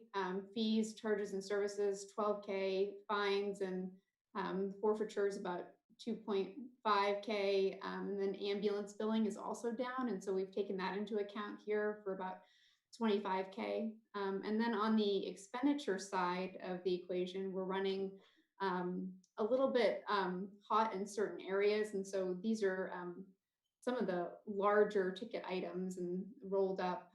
Personnel and legal services, $30K, health insurance, $60K, and then public works. There are some items, specifically salt, but there are other areas that are, creating a net effect here. So that's about $120,000. So that's the general fund. So the shortfall with the revenue and expenditures combined is $247,000. And if I'm talking too fast, please let me know. I am kind of a fast talker, so I don't want to jump past anything. And I'm happy to take questions at any point too. So just let me know. But moving on to the parking fund. This is where, we're not getting the revenues in. We're not collecting parking revenue around the meters and vending locations. And so that is short to the tune of $255,000. We actually, on the expenditure side of things, are doing better than projected at about $50,000. So there we're projecting a shortfall revenues and expenditures of $203,000. There are also other areas within community services that aren't going to be receiving the revenues that we had anticipated, such as recreation. It's about $26,000, and the senior center, $25,000 for $51,250. And so combined, Kelly, just Yep. quick, those rec and senior numbers, and you see that with revenue, those are net of saved expenditures. So, we're losing revenues from not having the programs and saving some money from not paying instructors. So that's a question that might come up, but those have already been netted out. Thank you. Thank you. So we're looking at a total shortfall of just over $500,000. And so, taking stock in that and trying to figure out a path forward, we do have a couple of proposals on the table and how to address a large part of this. But starting with where we ended fiscal 19 and thinking about what we had for unassigned fund balance, we had about $740,000, and that seems like that's a decent number, but in actuality, if we're looking at our fund balance policy, we should have 15% of our general fund expenditures, and we don't at this point. And so we'll need to talk about that at a later date to maybe work towards achieving that goal. Setting that aside, the other piece that we really need to consider is that if we were to do nothing and take the $500,000 or so and put it against that unassigned fund balance, we'd be at about $240,000, which we've got still a quarter of the fiscal year left. So if things didn't crack our way, we could be in trouble in a hurry. So we really need to consider shoring that up, but that's a long way around of saying that the unassigned fund balance really isn't an option for making up the deficit that we have. Kelly, Yeah. are you advancing your slides on your computer? Oh, no, sorry. Thank you for reminding me. Okay, got it. I just got on a roll there. The numbers are so exciting. So, getting on into even the next slide here, options to close the gap. So the details will be presented in the slides that are coming up, but number one, there's $245,000 that departments have given up. Everybody has been working really hard to identify areas that we could maybe gain some efficiencies, or where we're not maybe spending as much as we thought we would, or maybe getting creative around shifting things around. So it's been really nice to work with departments in coming up with this money. And it's a good chunk of what we need to come up with. The other piece is, and we'll touch on this in the slide, and we've already kind of talked about it a little bit, is the furloughs. So parking staff, the part-time parking staff is part of this picture. And then we had a voluntary election, which got us, a pretty significant amount of money, 192,740 gross, and then 152,301 GF parking community service funds that we'll be able to use to offset some of the deficit numbers. And then there are two other options listed here, and ways that we might address the 113K or so that we're still short. We can end fiscal year 2020 in a deficit position and address the shortage in 2021.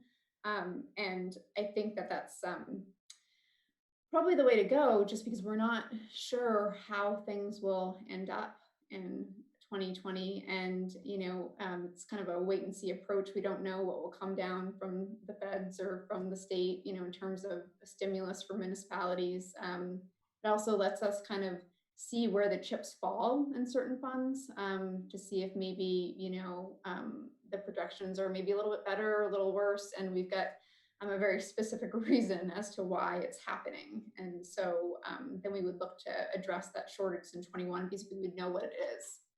So rather than just, yes. Can I ask a question about that? So when you say address it in the FY21, does that mean make a decision in FY21, or does that mean, try to find the remainder of the gap right now from the FY21 budget, or, can you just spell that out? Or is it like, wait and see what the stimulus is, or, that sort of thing? Just spell that out a little bit more. Yeah, absolutely. So it would be kind of a wait and see approach. But, we would be looking to put plans in place for that shortage. We already have started to look at some of the capital expenditures in 21 that may be able to close this gap.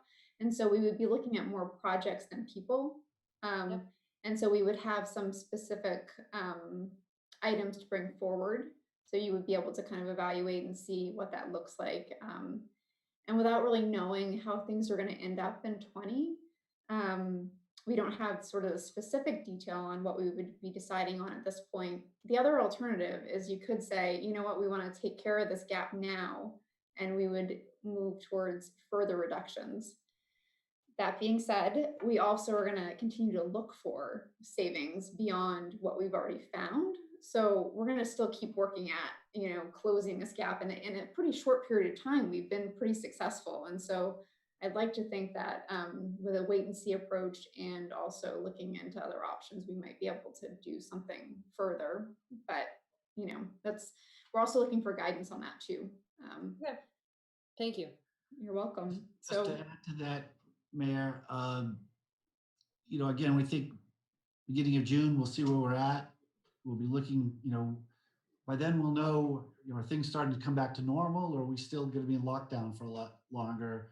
We'll know, what functions. And so if it looks like things are going back to normal and we're still short this 100,000, we might say, okay, we're going to knock this one project out FY21 and we're all good. Or we might be facing a much bigger situation.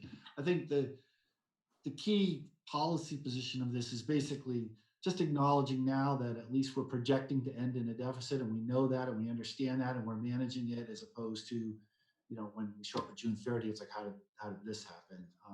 But as Kelly mentioned, we've come up with a few more ideas today that, may or may not work. So, our goal on staff is to keep whittling that down, but as opposed to, taking a draconian measure and just saying, okay, knock off the rest. But you are the stewards of the public funds, not us. So if you tell us to do that, we will. Okay, thank you. So the next. Oh, go ahead. Okay, perfect. So the next slide is some of the areas where we are finding the savings for the $245,000. The top three Public Works is the largest. Then, ambulance offered up their equipment portion of an ambulance that would go towards a bond payment in the future. And then Parks actually came in pretty solid too and offered a good amount of money. So we were able to really find a lot. And so the titles of the cuts are, kind of broad based, and I think explain basically what they are. There are a couple areas that I can get into the details, such as Parks or Public Works if you wanted to, or we can keep going and then circle back. Totally up to you. Jack, and then Lauren, and then I have some questions. Okay. Thank you. I'm a little bit behind here because I'm actually thinking about the previous slide and what we do with the funds. And while we were talking, while you were talking, Kelly, I took a quick look at our charter, and it appears that under section 1125 of our charter, that we're not prohibited from ending the fiscal year in a deficit, although it is required that any deficit existing is required to be liquidated. Great. Yeah, I mean, thanks for mentioning that. Yeah, I mean, our goal is to really come up with a plan to address what's known at this point. I should also note that these are projections. And so, we will keep an eye on things and, see how things are coming in. So as we get even closer to the end of the fiscal year, we'll have even more of a picture to see, if what we're projecting is coming to pass. And it also just gives us a little bit more time with the whole COVID-19 pandemic to see how things play out. Great. Lauren.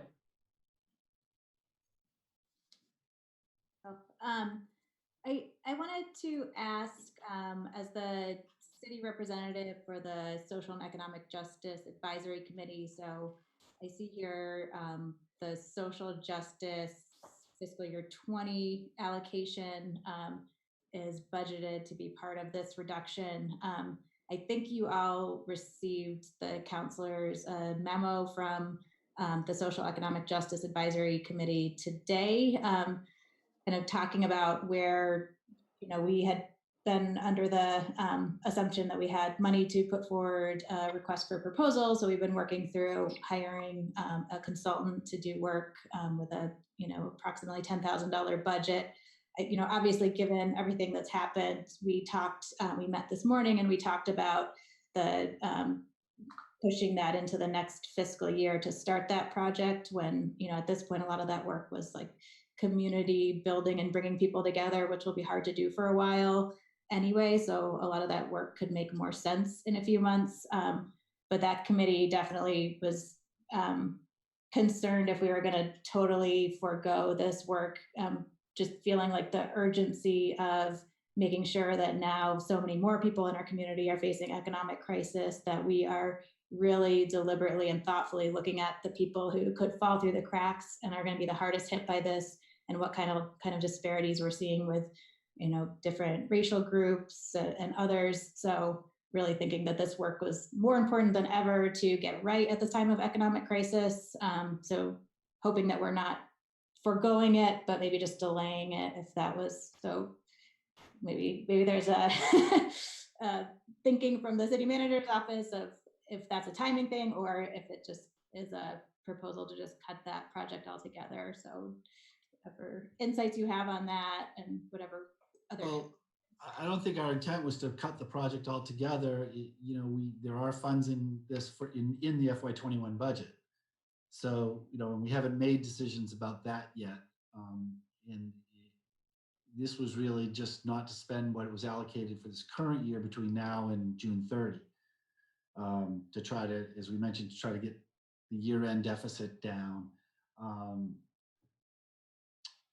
But, I think this is a policy call, whether this is a higher priority than getting the deficit down or, timing, that really isn't in your place. But to us, this seemed like something, again, well, Cameron knows that, she's been part of that discussion, I think that the sense is some of the focus groups and the types of things that might have been happening anyway would probably be delayed because you can't hold those kinds of meetings, and maybe it just made sense to start this a little bit later. But no one, I mean, let's face it, everything that's on these lists are important. They were in our budget for a reason, and the same with the positions that are being furloughed. It's not because they're not important. It's just we're really slicing it down to the real nuts and bolts of what we do here. So it's a priority call. We do have a citizen or a resident on the line. Michael Sherman did request to speak to this issue.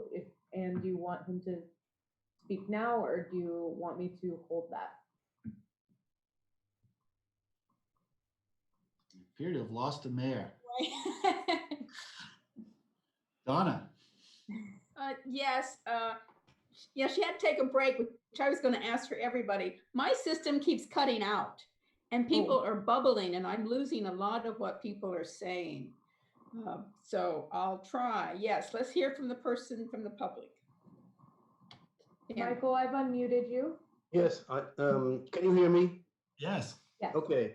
I'm Michael Sherman. I live on College Street in Montpelier, and I'm a member of the Social Economic Justice Committee. And Lauren said most of what I want to say, and I have to just do a note of levity here.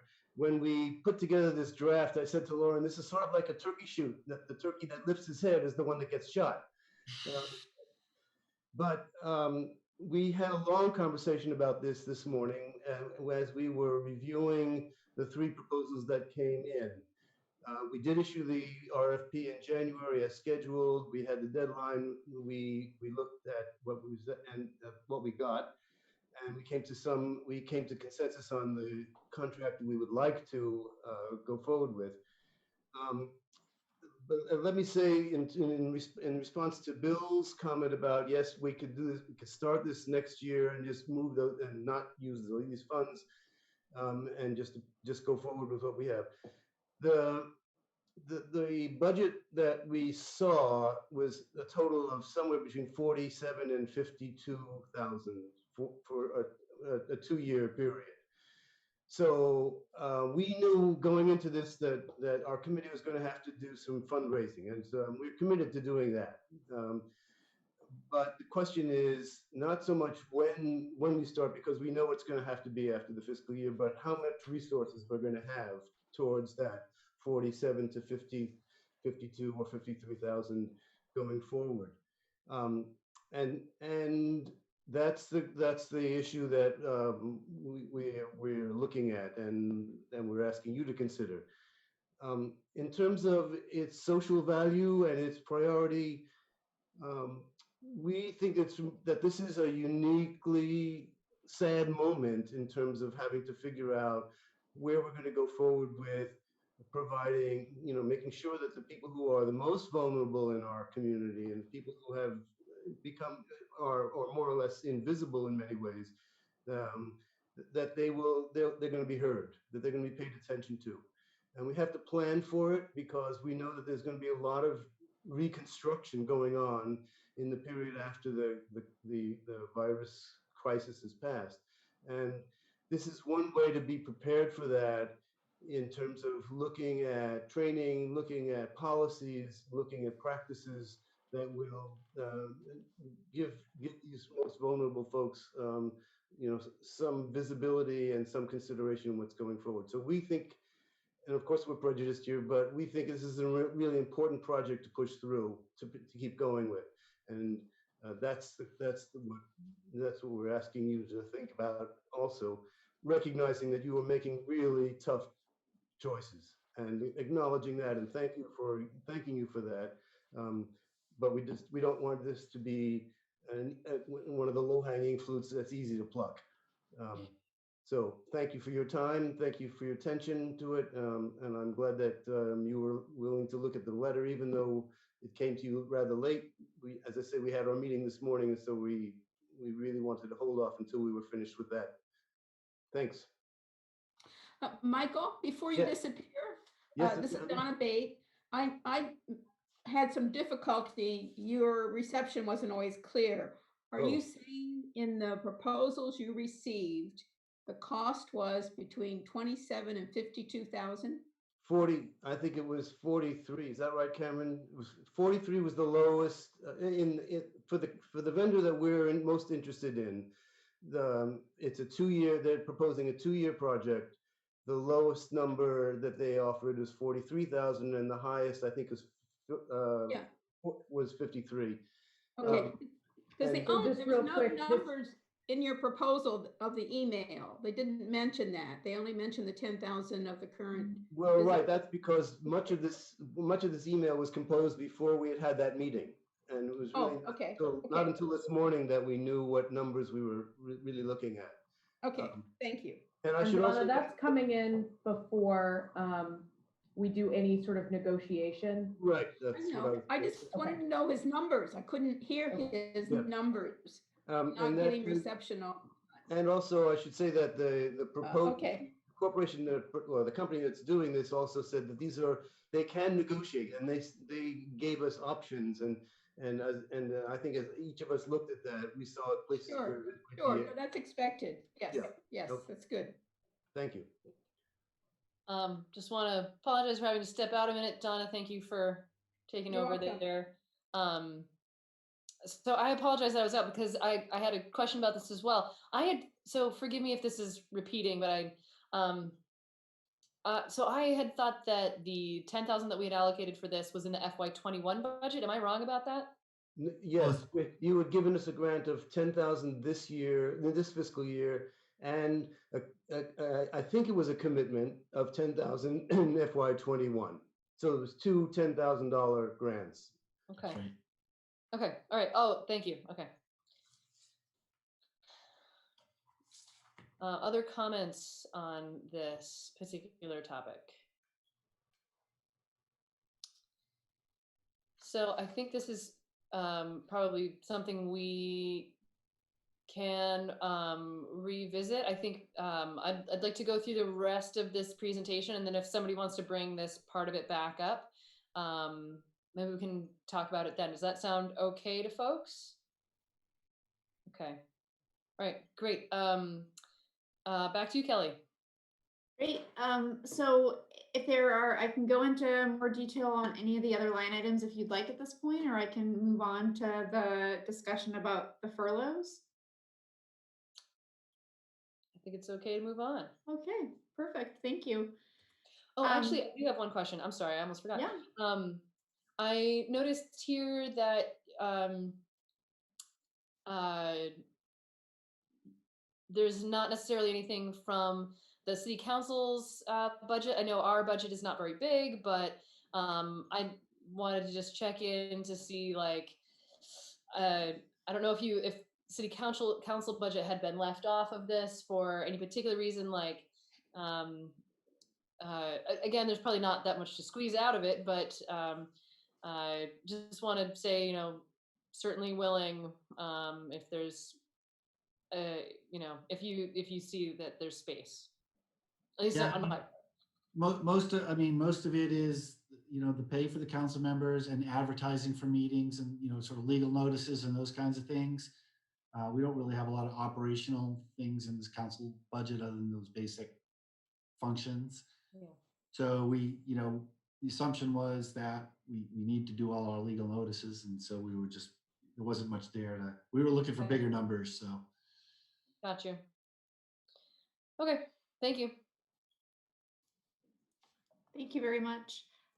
So moving on to the furloughs, we were pretty successful in our campaign here to get folks to sign on if they wanted to be part of this program. We have had a little bit of movement within the numbers, but approximately 30 employees, 28 citywide, 2 parking.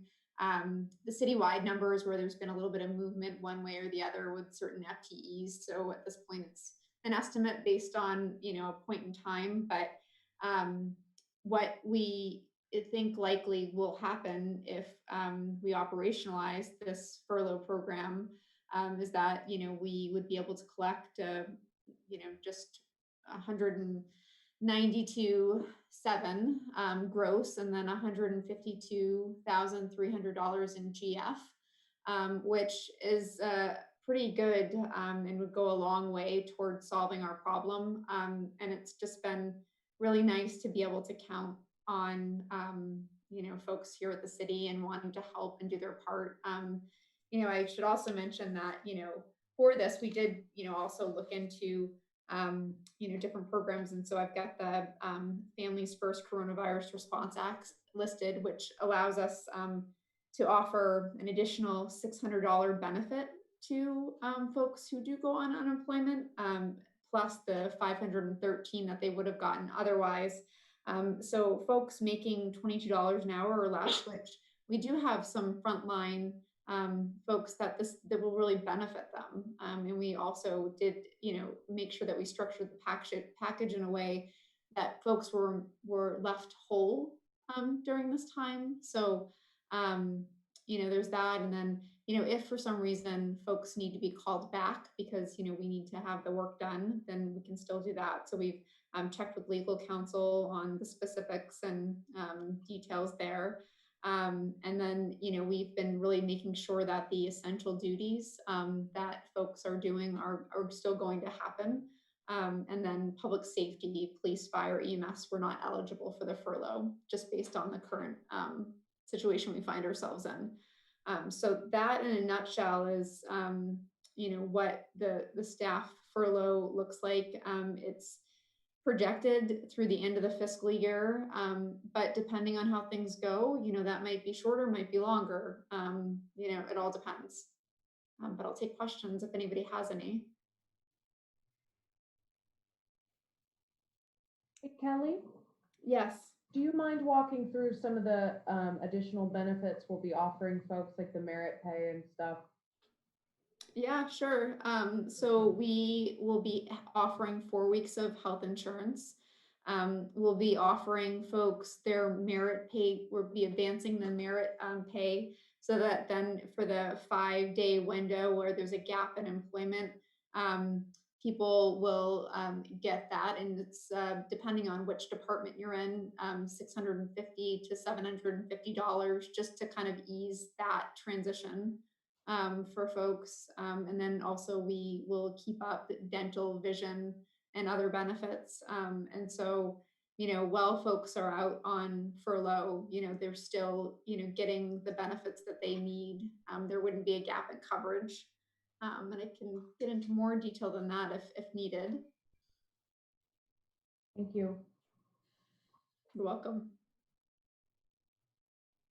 So am I correct in assuming that based on these figures, we're at something like $85,000 short at this point?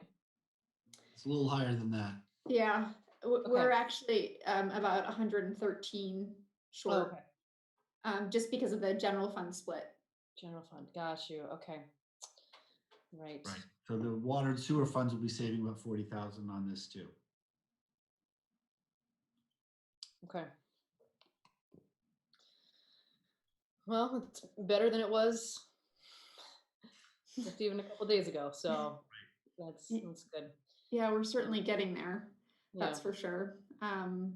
And then, sort of our goal here is to survive in advance, and so get through these times and then make sure that we're still, thinking forward and using, what we can, where we can, to make up differences and then to kind of conserve where we can too, because we just don't know what's going to happen in 21.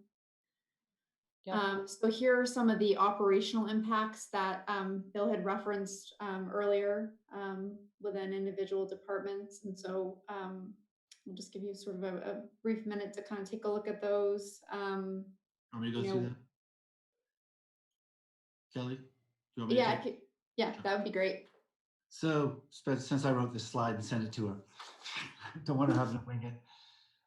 So as mentioned before, police, fire, EMT, and dispatch will remain fully functional. Those are obviously essential functions that we're all relying on. Similarly, the water and wastewater treatment plants remain fully functional, although wastewater plants have come up with a reduced schedule, so they never have more than 2 people in the building at the same time so they can maintain their distancing. So they're sort of partly furloughing.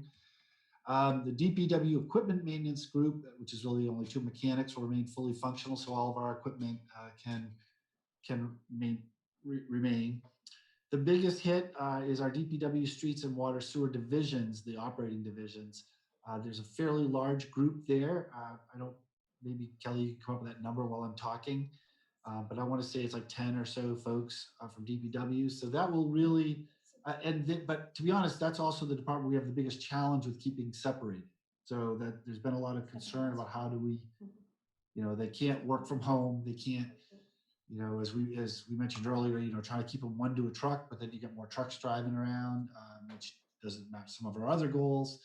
And so in this regard, we will be limiting our sort of DPW work to really basic stuff: street sweeping, patching potholes, and repairs, line striping when the weather gets a little better, really basic maintenance and emergency response. We will be able to respond to broken water mains, those kind of things. As Kelly mentioned earlier, callback is still allowed. So if we have a big storm, we can call people out to plow and those sorts of things. And so, Bill, we've got 11 people remaining within the department, sort of on task on the day-to-day. Right. Remaining or leaving?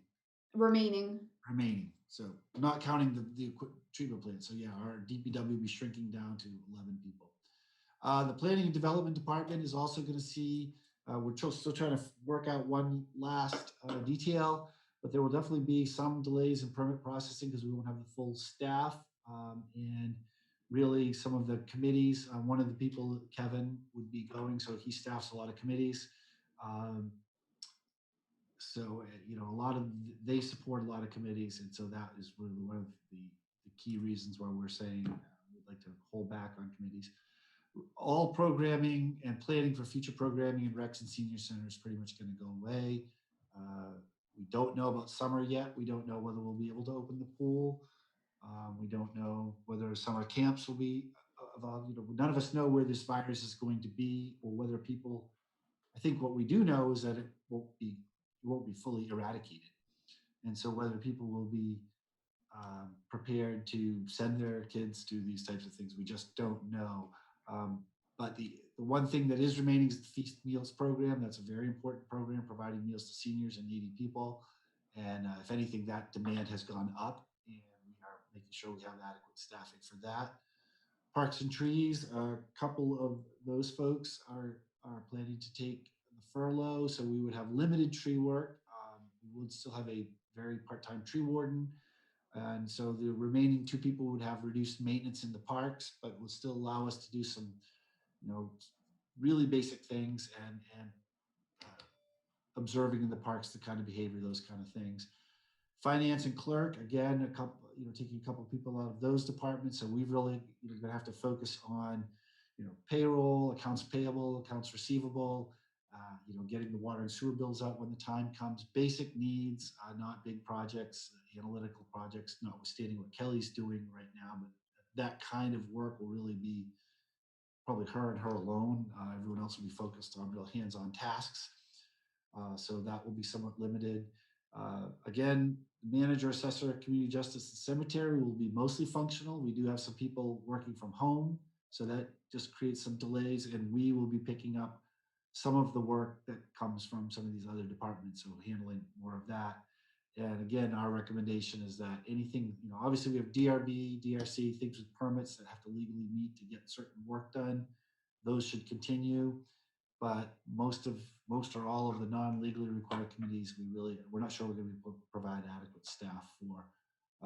So we tossed it out. So we think that's the impacts. It'll be really basics only city for the next 2 or 3 months. But we have reviewed all the operations with the employees themselves, the department heads, the managers of those departments, and believe that we can do the basics with this group for this period of time.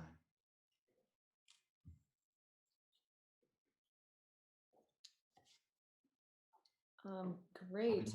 So I do have one other question about this. Is this for the budget projections here? Does this voluntary furlough?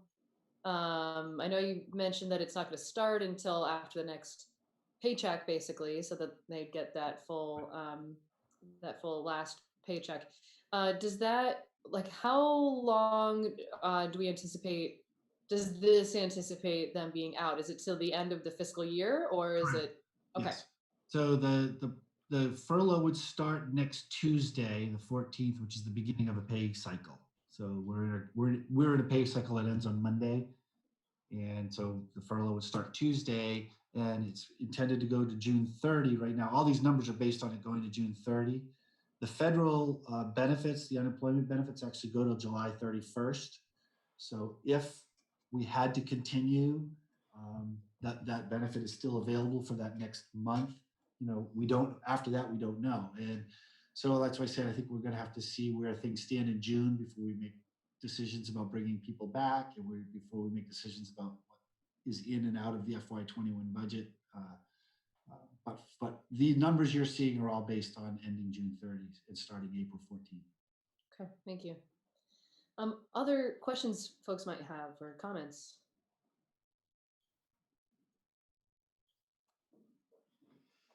Okay. So I've got a final slide here, and it's what we've kind of been talking about in terms of, you know, what our recommendation would be and how to act, just to sort of, we know what we're seeing, and to, you know, kind of rein things in. We would operationalize departmental reductions.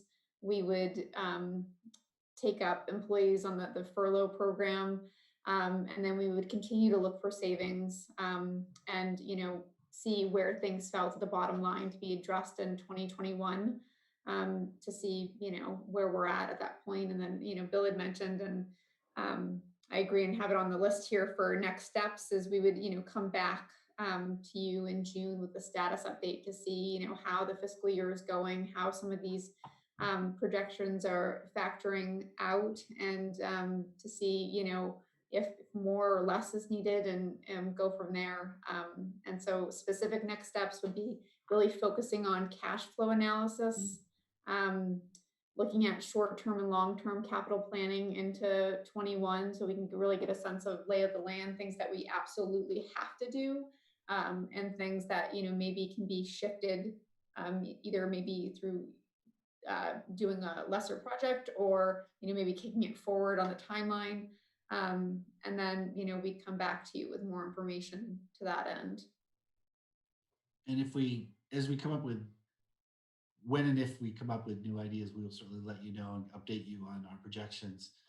And we will keep you posted pretty regularly about how things are looking, after, you know, maybe more frequently than we do normally. Dan? Question about letting some of this debt roll over into 2021 or into fiscal year 2021. Are there any penalties with that? And will we have to roll that debt over into a new borrowing cycle? And will that affect our ability to borrow any other necessary funds? So this isn't a debt necessarily, it's just an operating deficit. Functionally, what will happen, you know, Kelly mentioned that we had a fund balance of about 700,000 that is below our policy, and especially given the uncertainty of what we're going ahead. I mean, the simple solution to this would be to say, just apply the 113 from the fund balance to pay this and be done with it. And, you know, that's how we're going to reconcile this. Functionally, accounting wise, that is what's going to happen. But what we're saying is our commitment is to retire, you know, is to make sure we've covered it all over the next 2 years. We just don't know what's coming ahead, so we want to keep as much in reserve as we can for the next year. So it's not a debt that bears interest or penalties or anything like that. It's just operating deficit that would go against our cash. Okay. That helps. I just wanted to make sure there wasn't any, you know, we weren't going to have to, you know, extend beyond our lending or borrowing ability with this arrangement, understanding that it's not necessarily correct a traditional borrowing debt. Borrowing would be, so there's a couple of kinds of debt, and this is probably a longer conversation for another night. We have a bond limit for bonded projects, of which we are, we have a legal limit of which we're well under. We have a self-imposed policy, which we're kind of right at. Then we have short-term borrowing that we do all the time, tax anticipation notes, bond anticipation notes. And so this might require us extending, the combination of this plus potentially a fall off in tax receipts in May and June. We may not have the cash we might normally have, so we might have to borrow a little bit more. So there could be some interest cost, but we haven't seen any indication that there'll be a penalty or difficulty borrowing. It's actually on our list to do for this week, is to reach out to the banks in advance and make sure that we're all lined up for that. But we've never had issues with that. Right. Well, would any of this fall under any of the CARES Act the assistance that We're is slated? trying to figure that out. Okay. It's interesting, a lot of the acts, and including the governor's recent declaration, would provide reimbursement for expenses related to COVID-19. And, so if you interpret expenses as simply dollars out, we actually don't have that, high cost rate. And we bought some more masks, we bought some more gloves, some cleaning supplies, those kinds of things. Our costs are the foregone revenues and the cost to do services and these impacts that we're talking about. So if those count, then, yeah, that would be great. Maybe these are all eligible. Okay, thanks. So my take on, were there any other comments or questions at this I point? had a question. Yeah, Donna, then Connor. And my question was, I presume you're going to be needing a motion on this bill. And if indeed we say, okay, we're willing to go with a possible shortfall of 113,000, then at a later date, maybe even as soon as mid-May, you say, oh, it's going to be more or less. Do we need another motion? What I think, what I would say that we would do would be that you would authorize the department reductions that we've put out here and authorize the furloughs as they've been outlined. And that would be it. You wouldn't be saying we're approving a deficit of 113,000, but you would be doing so knowing that yes, that was a potential projected consequence. The alternative would be to say, we approve those two things and we direct city staff to come back by next meeting and show us how they've closed the gap. We want it all gone, projected gap. So that would be your other choice. Well, but you're going to be doing that. I mean, no, I understand, but yeah, I see. The policy direction would be that no, we don't want to even project a deficit. Yes. We want you to force you to cut more cuts. I got it. Well, yeah. force, yeah. or ask us to. Okay. I mean, and likewise, then yeah, we will decide. If indeed we are going to cancel the committees for a while, does that also need to be in a motion? Yes. Would be great. Yeah. Okay. Picturing those as two separate motions, but. Okay, yeah. Lauren, or actually Connor, you were gonna go next. Sorry, Connor, then Lauren, yeah. Just kind of like relevant to Donna's question. I did call up a couple congressional offices today, and their understanding is, the latest $2 billion that comes to Vermont, that stimulus package, it's limited only to state government. So there might be some trees we could shake with the different departments to try to limit this a little bit. Hopefully the next stimulus package will allow municipalities to request aid directly. The current one is limited to cities and towns over 500,000 in population there. So hopefully the picture gets rosier. Hopefully we can get stuff, but I think this is a pretty responsible package that the city staff's put forward for the time being here. Great. Lauren. Just two things on this slide. I did hope we could have the conversation before we do a motion of the social justice money, and for the committee suspension. So if there was a committee, I'm thinking of like the Energy Advisory Committee that are just such an active group of folks. Like, are they able to organize they could still organize their own informal meetings, they just won't formally be meeting under the umbrella? Or would it be like, do not meet at all because it's a city function? And, like what message are we sending to? Well, I get that, and I think I think the mayor's right. This is a separate discussion, and I don't know if we want to go through pick which committees we want to keep active or not. Remember that all those committees require open meeting law. They need to be warned, and now that means setting up these Zoom meetings and making sure those aren't conflicting with each other through the various things. So. Having them meet on their own is probably not really proper public meeting unless they want to take all that on, warning themselves and recording their minutes and those kinds of things. So I think that's where this came from, was just our ability to manage all of that and provide staff support to those meetings. On the other hand, if for example, the council chooses to keep the funding in, say, for the social justice and there's a process moving ahead, then presumably that is one, we would want, since that is a very active funded project, I would think that committee would meet to keep that moving at least. So,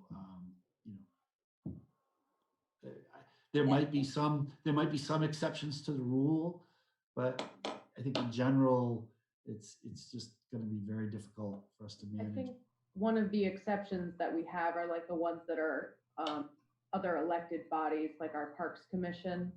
Right. Or a separate entity that needs to make that motion for themselves. I think a lot of the staff support, we really do have to worry about violating open meeting laws, and we can't guarantee that without staff present, honestly. And we don't have the ability to have staff present right now. Can I ask about that too? I mean, there's the part of the recommended language there was that we would cancel all committees, task forces, and boards that were not required to continue meeting. Are there any boards besides, I mean, I get that the Parks Commission is their own separate thing, but is there any other boards or commissions that would be required to continue? Well, of course, the DRB, the DRC, Okay. permits. The Planning Commission could suspend operations if they don't have a deadline necessarily. Trying to think, the Board of Civil Authority could have to meet for reasons. The grand list is coming up, those kinds of things, property appeals. There's probably a couple more that I can't think of, but and it may be that we allow everyone, one more meeting in the quarter or something to wrap up where they are or something. Lauren, go ahead. Yeah, just kind of on that point, thinking of, if there are either like active RFP processes like there is for the Social Justice Committee, or if there's, like grants being worked on or something where we would forego opportunities, like just I think that like when we're checking with everyone of like what's in progress right now that is halted, and is there anything that feels like really important to facilitate just that piece? And maybe it's not like that there's whole meetings, but just are we set up to not miss like particularly money opportunities and other things right now? Let me just suggest this. Maybe we could just say, council, let's put a temporary hold until the next meeting on committees. And then what we'll do is do the check-in with the committees and see, and maybe we'll come back with a more specific recommendation for, maybe it would be some should continue or some shouldn't, some need one more meeting to wrap something up, or and try to be a little bit more thoughtful. But the real message is, I think in general, we can't expect business as usual with our groups because we just can't support them. So is there a motion to hold all meetings until the next council meeting? So moved. And is that sort of what you had in mind there, Bill? Is that, yeah.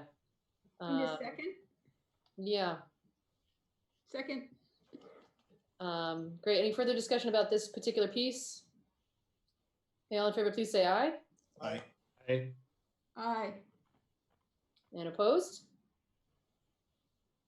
Okay, great. So I'll look for a little bit more information about that at the next meeting. And so on back to the discussion regarding the proposed plan here for the budget changes, and furloughs and whatnot.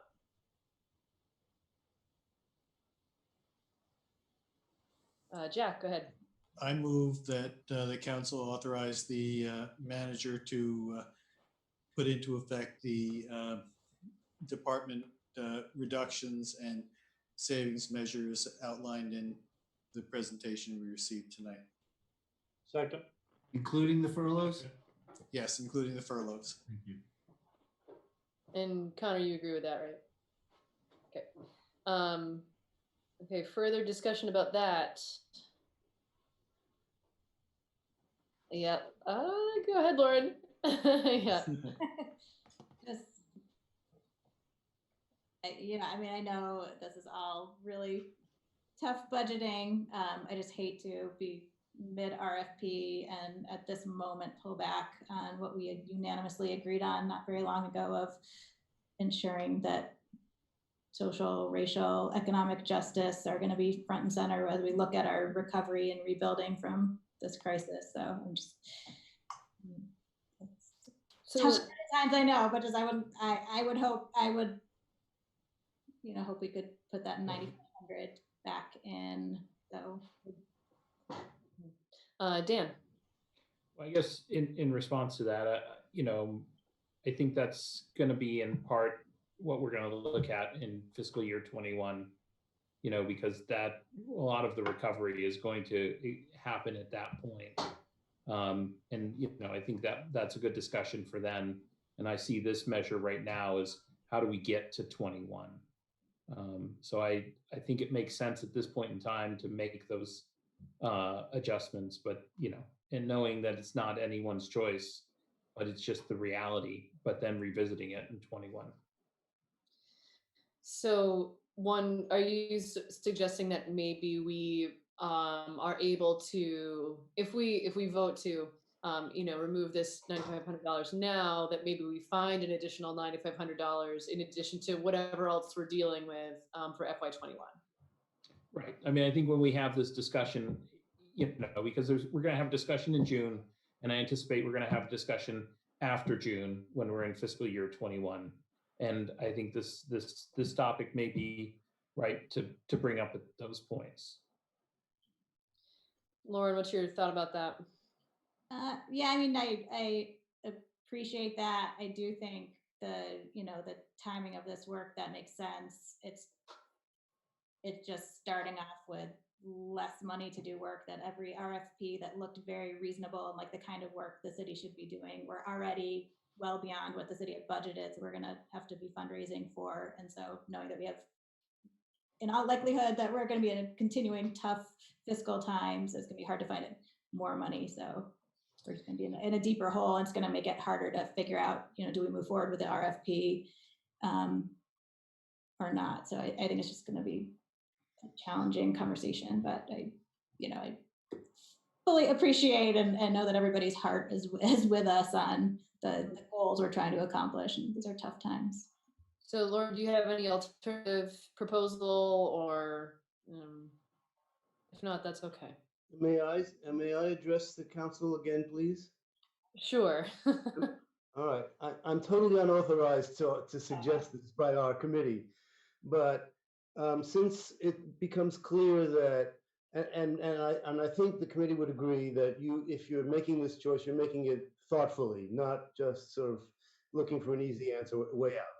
But since we know that we can't really start this process before the end of this fiscal year, if we could have some assurance that you would look at giving us the 95 next year and then consider seriously adding another 10 the following year, that would at least allow us then to keep on a 2-year schedule, which and gives us time to start raising the money for that. Now, as I say, I'm totally unauthorized to speak on behalf of our chair, for one, but for the committee as a whole. But I do see this as one way of going forward with and making the cut that you need to make, but going forward and thinking about, okay, we will be assured of 9,500 or 10,000 in FY21 when we will be spending half of it, and that you will seriously consider then moving the other 10,000 that we, or whatever's left, into the following fiscal year. And I know it's very hard to make those projections, but at least we could get started. And getting started is better, I think, for everybody, for the whole community, than not doing anything at all. Thank you. I appreciate that suggestion, Michael. But yeah, Jack, go ahead. I totally get the intent of the comment, and what I would say, given that we don't know what our situation is going to be like in 3 months or 6 months or a year, the way I would look at it is that this is an effort that the council unanimously thought was important to go forward and to fund, and to even fund it outside of the normal funding calendar. And I don't see that changing. And if the budget looks, as we're looking at the budget in the future years, I'm certain we'll be looking for ways to make this happen. Whether it's possible, we don't know, but I think we'll be looking for ways to make it happen. Donna, go ahead. I just want to support that totally, Jack. I think you said it. I think our heart is there, but I have no way of making a promise now when everything is so unknown. So I would not support a motion that did that. I can see that at the same time. I think if we, in the absence of a motion about next, FY22's budget, if we can put that sort of in front of us now as an intention or a thought, I think that's valuable as well. And we'll have to revisit that. And I think it'll probably be easier to revisit it in FY22 if we have it in for FY21. So that's how I anticipate that going potentially. Lauren, any further thoughts on this, or Michael? If not, that's okay. Yeah, go ahead, Lauren. So I guess, just and this might get stalled out with our committee work being put on hold, but just to be able to convey to the committee. So the understanding of the council right now is not that we're also going to be looking to scrape back the 10,000 for the fiscal year 21. People are continuing to be committed to this project, but see it more as a fiscal year 21 project. So keep moving forward with the RFP, don't put it on hold. But this fiscal year's money has disappeared. I'm seeing some general head nodding. I don't get false hope or like be working with consultants, and then if people, it sounds like that's not what I'm hearing, but I just wanted. Donna. I didn't understand her adding about them moving forward in the RFP. I think many projects are sort of at pause with any sort of contractual situation. So maybe I misunderstood what Lauren meant. Well, so I guess I'm trying to get clarity to bring back to the committee. My understanding just is that the council, it sounds like, there's obviously lots of unknowns with the fiscal situation for the next 6 months, but that as of right now, we're not saying that we don't want to move forward with the project next fiscal year. So we are going to be in touch with the consultants who applied. So it's just, there's a pause. We'll circle back with you, not like we're pulling the plug on this project. Right, you can say everybody, we're we're just pausing right now and we'll get back to you. That's good. That's good. Yeah. Thank you. Great. So there's a motion and a second regarding approving city manager to move forward with the proposed changes to the budget. Any further discussion? Okay, all in favor, please say aye. Aye. Opposed? Aye. Okay, I think that was an aye. So I think that unanimously passed. So at this point, we've been going for a little while. I've had a request for a break, and I know Dan and Elizabeth Parker are still on the line for their presentation, but if I'm going to ask folks to maybe take just a 5-minute break, and then we'll come back and we'll hear this last presentation. Hopefully we'll still be ending by 10. That's my goal. So is that okay with folks to take a quick break? Okay, super. All right, we'll see you in 5.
that's when we meet, at night. We've got city councilors, and we've got Dan and Elizabeth on the line, so that's great. And if I may just clarify, I'm on the meeting just because I listen to the meetings. Okay. And when I was on ORCA earlier, first they weren't transmitting, then the sound was as if it was coming through some sort of sub-oceanic cable. And so I decided to come, and the quality on Zoom has been excellent for me, unlike Donna. And so Dan will be making the presentation. Okay. All right. So again,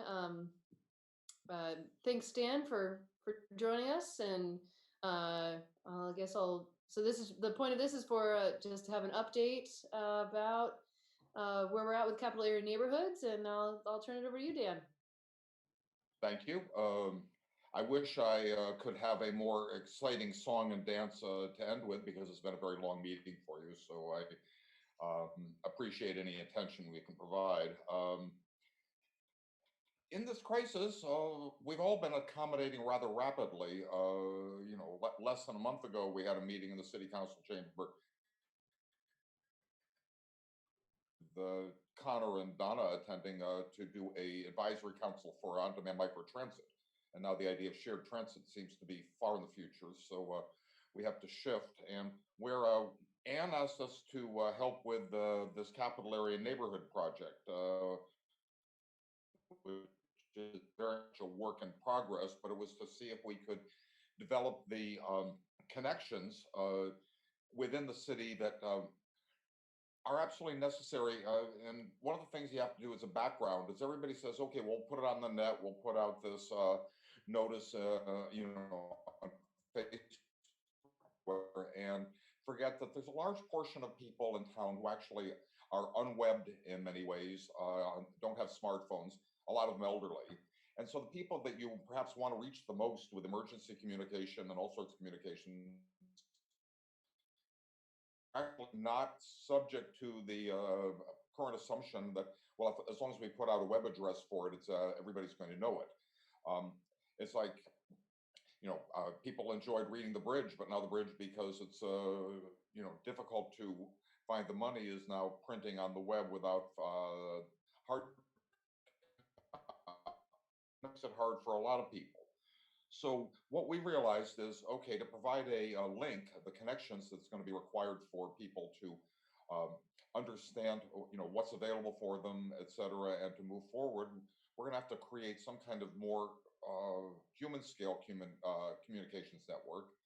And that was where the Capital Area Neighborhoods project had started 12 years ago on the last financial crisis, to try and connect with people who needed work, needed help, needed services, but didn't know how to find it. So we tried to figure out how to build what we're doing on the basis of the bones of what was left from the last project. And there were a few neighborhoods that were still functioning that we were able to come up with some help in. What we've been discovering is that there are a lot of people in town who would like to help, would like to be part of such a thing, but they need to be contacted. And I have to thank Dan Richardson for a lot of help for reaching out with people to help connect to. We did forum postings, etc. And at this point, we've had 10 of the 12 original CAN neighborhoods. We found at least one or more coordinators who's been willing to step up and talk about what's going to be required. And what these folks are going to be doing is literally putting together the email lists where possible in the community, but also a process of reaching out with flyers under the doors or whatever, so that people can protect. And Elizabeth Parkerzon had a very interesting experience about a week ago with a sort of first run of the flyer, where she put some in the Down Street and Pioneer housing projects, and had one lady you know, called her up on the telephone. My God, thank you, thank you, thank you. I didn't know this capacity was available. And I want to help get this information to other people. So any other flyers you have, I'll make sure that I'm going to help put them around in the building. And it was sort of like a huge, oh my good, it actually works. Something here is actually happening. And I have so- to interject here, Dan, for just a moment. This woman is 86 years old, and she's such a sweetie pie. So she asked for grocery and pharmacy help and then said, I want to volunteer. How sweet is that? So also we've discovered that people are actually yearning for the kind of the community connections that are possible that they've been feeling have been not available of late. So we're getting some very interesting feedback already. And besides Elizabeth, we've also had Laura Byron, who's sort of taken on the role of the community organizer in this project and has been doing. Anne was a sort of coordinators a week and a half ago, and we discovered that every neighborhood had a different take on things. It was not exactly a unanimity of how they wanted to approach things, and so we realized we had to go out and actually work with each neighborhood separately. And so we've been doing that, identifying people, organizing, and it's turned out to be quite good. Some neighborhoods already have some tools that are available. Others say, "Oh, what do we do? How do we help? And what do we do?" And it's been exciting to see this project begin to emerge.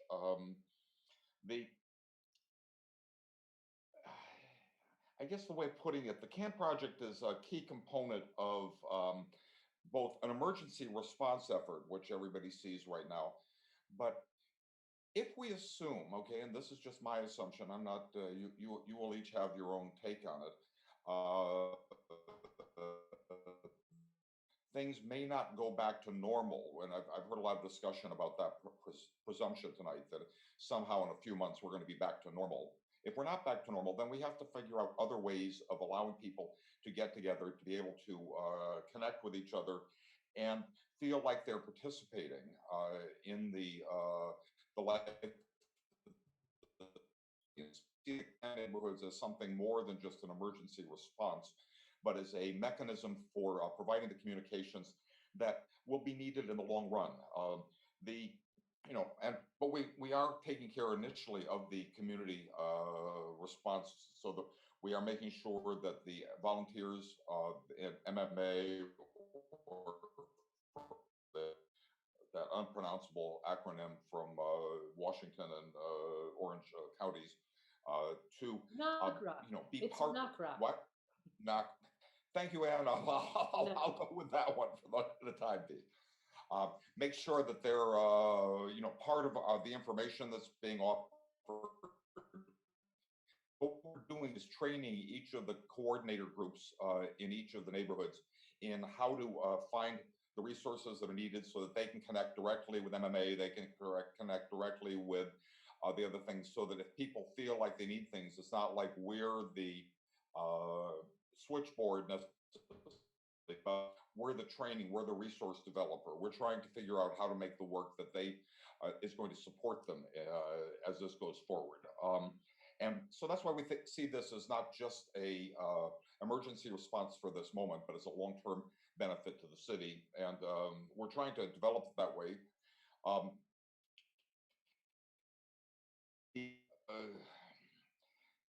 What we've heard a lot of in the, as part of this, when we've had the individual meetings with the neighborhood coordinators, is they don't want to just stop with the emergency. That each one of them is basically saying, well, how do we pull our neighborhoods together to do things more in the future?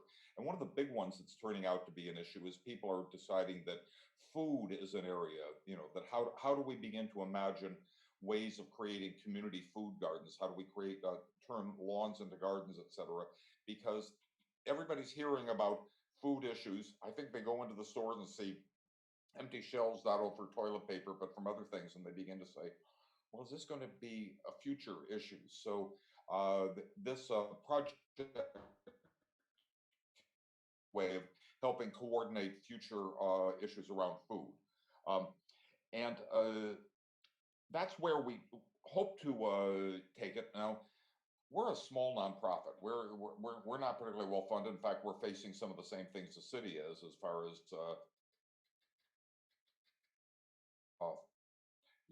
originally I'd come tonight to say, well, could you help support us in this effort?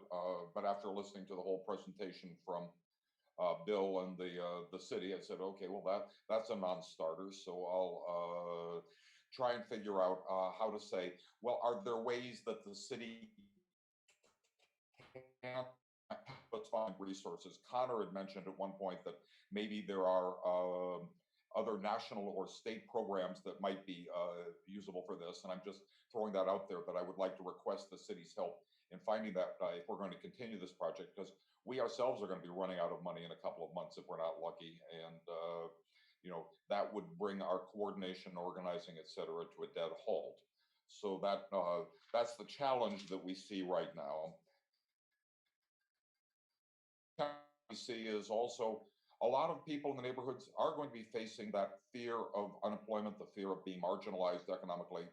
And so this project, what we're just like this, the 85-year-old lady that Elizabeth mentioned, is a way of giving people a sense of participation, of some agency in their neighborhood, so that they're not feeling quite so isolated as they, suffer, that there's a way of finding to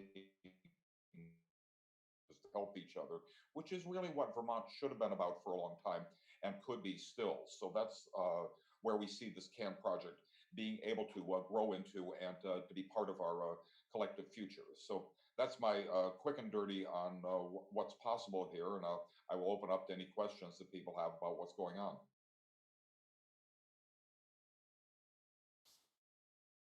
It's interesting to consider this possibility of, I know we had capillary neighborhoods many years ago, and the focus isn't, maybe in the long term just about COVID-19, but I wonder if there's a case to be made that that this could be a cost to the city that could be applied to some of these like state or federal grants. Anyway, I just want to. I feel like I heard that a little bit, so I just wanted to call that out. It seems like an interesting possibility. Any other questions or comments for Dan? Jay. Yeah. And Hey, thanks, Dan. Yep, thanks, Dan.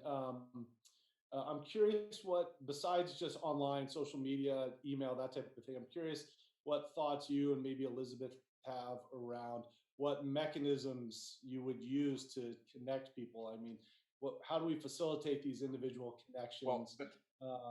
And obviously, events aren't really in our short-term future here, but how do you see that playing out longer term? Thanks. Sure. Well, that's why we gave you a copy of the. Hopefully, Bill is distributed, but gave you a copy of this brochure that we're developing, which is the coordinate delivering to all the apartment buildings, et cetera, in places we see the telephone as one as a connecting device. And that's probably one that we've all discounted because we live in the smartphone email age. But like the story that Elizabeth had about this 85-year-old lady, the telephone was the secret weapon. And there are. And Dan, if I can jump in for a second, the other thing that, for instance, one of the original CAN coordinators, Heather from up on, well, actually a neighbor of Jack's, up on Town Street. When Groberg did his, community sing, instead of doing it late in the evening, as was suggested, they did it much earlier so that all the children in the neighborhood could come and, in a socially distanced way, be able to sing together with that grouping of 3 streets. And so I think that there are creative, one of the things that CAN is doing is hopefully going to work with Montpelier Alive, Montpelier Mutual Aid. But there are a lot of creative ideas. And the wonderful thing about having everybody working together is that they get shared. And I think that there are socially distanced events that can be fun and build neighborhood until such time as it's summer and hopefully we can come together and have barbecues. And also the other thing, Jay, just as a point of this is, like I said, we've been at this slightly less than 3 weeks. So your question, and we're open to all suggestions about how you would like to see us do things, because we're inventing this as we go. It's not like there was somebody handed us a manual and said, here, go do this and this. We're trying things. That's why I described this meeting we had a couple of weeks ago, where it was chaos. So and can attest to that. And but we learned a lot, and that's what we intend to do. So your question, I'll turn it back on you and say, whatever suggestions you have, please forward to us, because we're open to all of this. Great. So actually, I just want to note with that story, I mean, I feel like there's going to be so many really like sweet stories that come out of this. And part of me hopes that you, I'm sure that you all are keeping track of these stories, but I think it could all be really lovely to have a way to like report out, not necessarily like with council time, but like how can you all be like telling us the stories of what is happening within our community, because it's lovely stuff. I think I saw Lauren had a hand in Jack. Elizabeth, go ahead, then Lauren, then Jack. Yeah, okay, so I wanted to say that I'm in the process of creating a Montpelier Can Facebook page. We've resurrected Facebook pages like I Heart Berry Street, which is from 12 years ago, and they used to have pancake breakfasts, and those have fallen by the wayside. Park West has a Facebook page. I'm talking about obviously electronic things, but that is going to be potentially a lot of how we share these stories.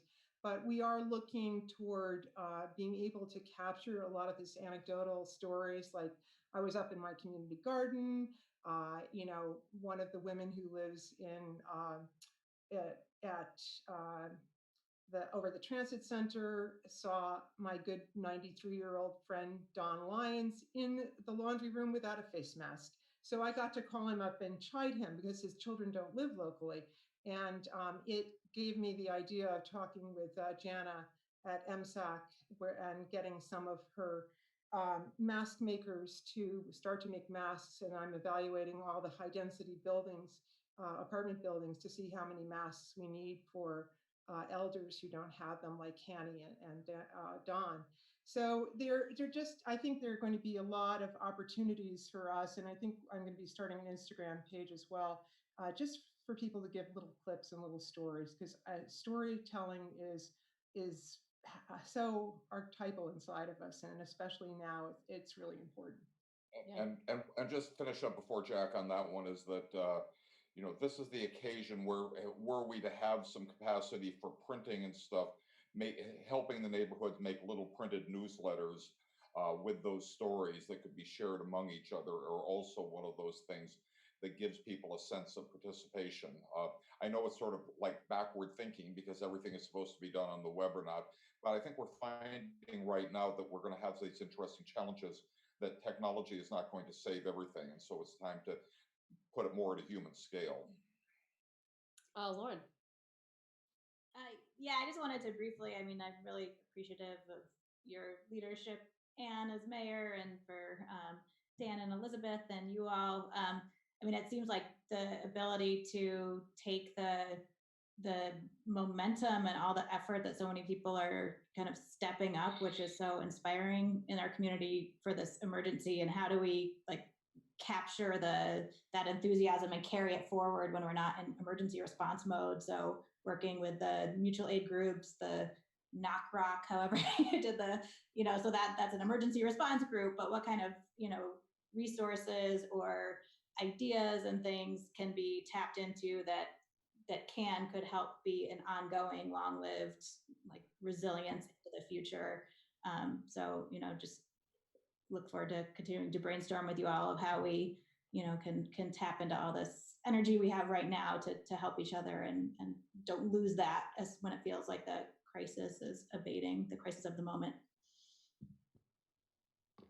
I just wanted to say that one of the partnerships with MMA is that instead of them just assigning a random volunteer to a person who has a need, we're giving them the neighborhood lists so that they can understand and start to match up people, hopefully within the same street or a couple of streets, so that those can become long-term relationships and repeat relationships. So there are little subtle things like that that are building community. That's cool. Jack and then Dan. Just a quick matter in terms of activities that are going on. I know that the community sing that my friend Heather organized, somebody did record that on video, and that's also been circulated around the neighborhood. And I suspect that we'll see a lot of that, people documenting the things they're doing kind of in an organic way. Yeah, cool. Dan. So I had a couple of thoughts, and I've talked with Dan on a number of occasions about this, because I think there's a lot of potential here. But one, Bill, is there someone in the city that's sort of acting as a point person for the grants or money that's coming out of the either the state or federal government? We are just focusing on that now. Normally that would be Kevin, but he's going to be furloughing. So we're actually going to be talking about it tomorrow morning. But there will be. I mean, it just seems like, that's going to be important to keep this CAN group, in mind as a potential, because I suspect if any money for sort of community organizing or, neighborhood support, that's a direct expense that we could seek to get that kind of funding from the state.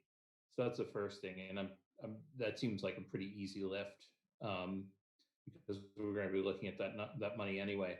The other thing is I really want to emphasize, Dan and Elizabeth, that I think, the real benefit of what you guys can do with this group is to have each neighborhood really define how it wants to organize and how it wants to support itself. And the Meadow may do it differently than Berry Street, and may do it different than Berlin Street, and may have different priorities. And I think that's a really, and Dan, we've had this conversation, and I guess I'm just sort of putting it on the record, as it were.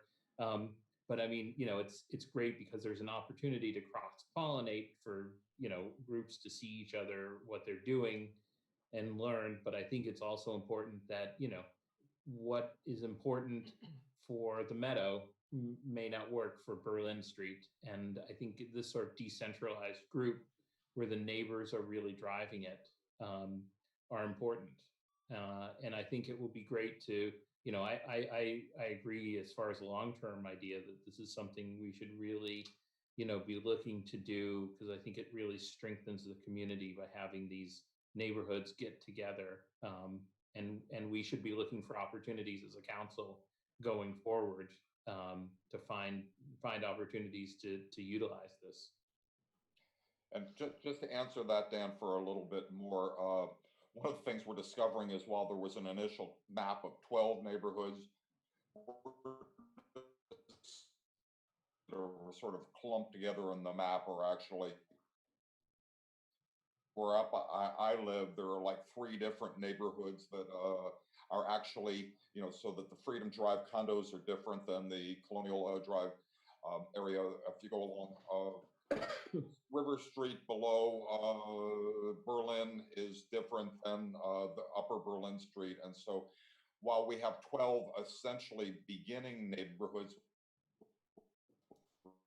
we end up with because that's how people actually relate to each other. That's the individuality that you're talking about. Mm-hmm. And I've sat in on all the neighborhood meetings, and I think, Dan, you're absolutely right. Each neighborhood is very different, and there are differences, and yet there are the similarities of wanting to build community. So it's been fascinating, and I think one of the exciting things has been that we have a number of veterans from 12 years ago who are able. In one of our first meeting that Anne went to, there were some people who were kind of pulling their hair out, feeling overwhelmed. And Whit Dahl just said, it takes time. So it is going to take time, and we've got a bit to go, but we've made a good initial effort. And I look forward and embrace the diversity of the different sub-neighborhoods as they evolve. Connor and then Donna. Yeah, no, just one thought. I mean, obviously, we're not able to write a check today for this thing, but I think we can put some skin in the game by, as a council, each one of us sort of committing to maybe sit in on like one or two of these Zoom meetings as each individual neighborhood takes off, and just building that tie with the city and these groups. I think, like, for example, Jack and I can, split the baby in District 2 there and take 2 each. No, I think it's a good thing to do, just if it's going to be a long-term goal to get this up and running, just to build that connection. So it might be worth doing. I was talking to Dan about this in the next week or so, just hop on a Zoom call.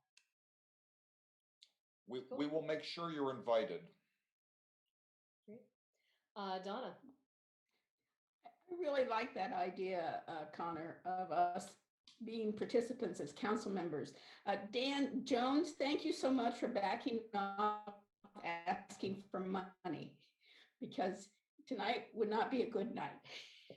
However, I do think there's a lot of things to take. One is that maybe not have such high expectations, but any seed you plant, any way you can get people to start meeting for that group is a wonderful beginning. My old neighborhood group met until 4 years ago. But the thing about it, it wasn't intergenerational. And I think we really need to look at bringing young people in, not just us older adults. So if there's a way we can help do that, maybe a connection with the schools, I don't know, but I think that would be really helpful. And that, I think the smaller the group, sometimes the better. So I like your idea of subgroups of neighborhoods. So you have the Northfield Street, but then you may have Northfield dash something else. They all create their own little name, I think that could be much more ownership.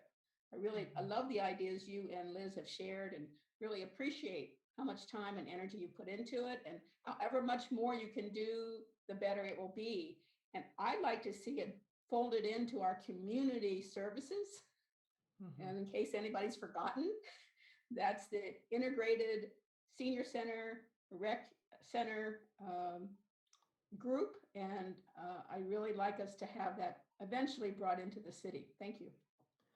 I just want to comment that every Tuesday at 1:30, well, now people are being furloughed, but we've had different city departments. Cameron's been on the call. Tony was on the call. When you were talking about policing, I wanted to jump in, but I'm glad he sent a message in, because he did give us an update. I guess, was that just yesterday? I guess it was yesterday. Seems like a year ago, but anyway, we have RSVP, CVC, OA, the churches. So there's a lot of cross-pollination that's happening there.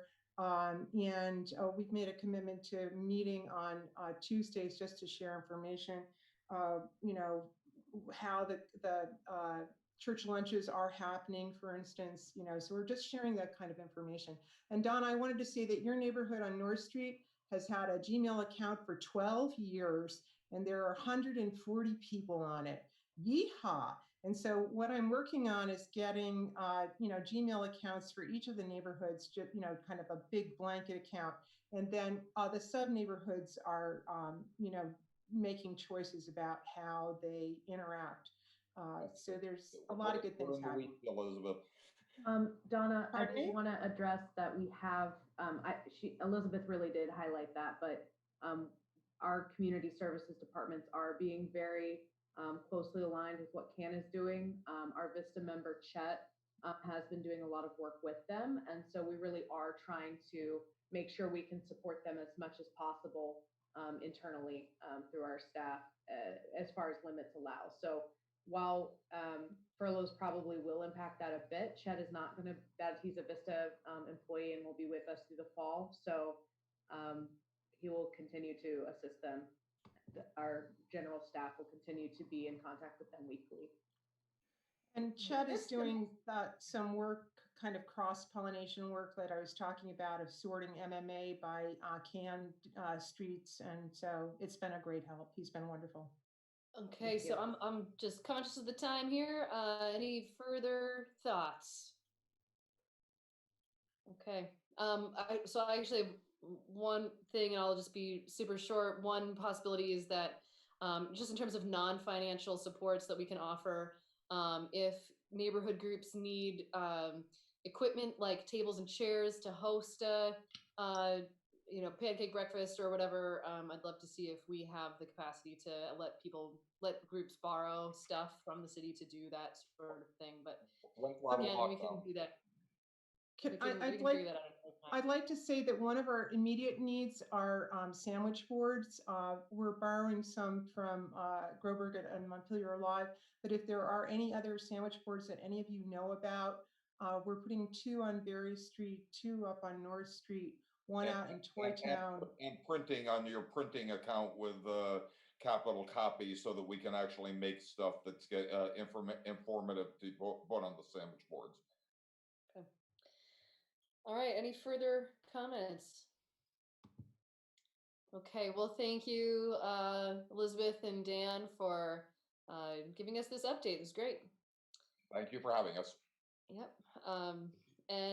So we're on to the last item for regular business this evening, which is council reports. I'm going to go in the same order that I would go in if we were sitting in the horseshoe. So I'm going to start with Donna, if you're ready. I'm quiet tonight. I keep bleeping out. Thank you all for being patient. Great. Thank you. Connor. I'm good. Just thanks to city staff. Thanks to everybody who's rising to the occasion in Montpelier here. It's, I think we're up to the task. It's tough, but it's been great to see the city come together. It really has the last few weeks. So thanks. Jay. I'll echo that and then just quickly add that it really was, like Lauren alluded to, I heard from a lot of constituents this last week or two.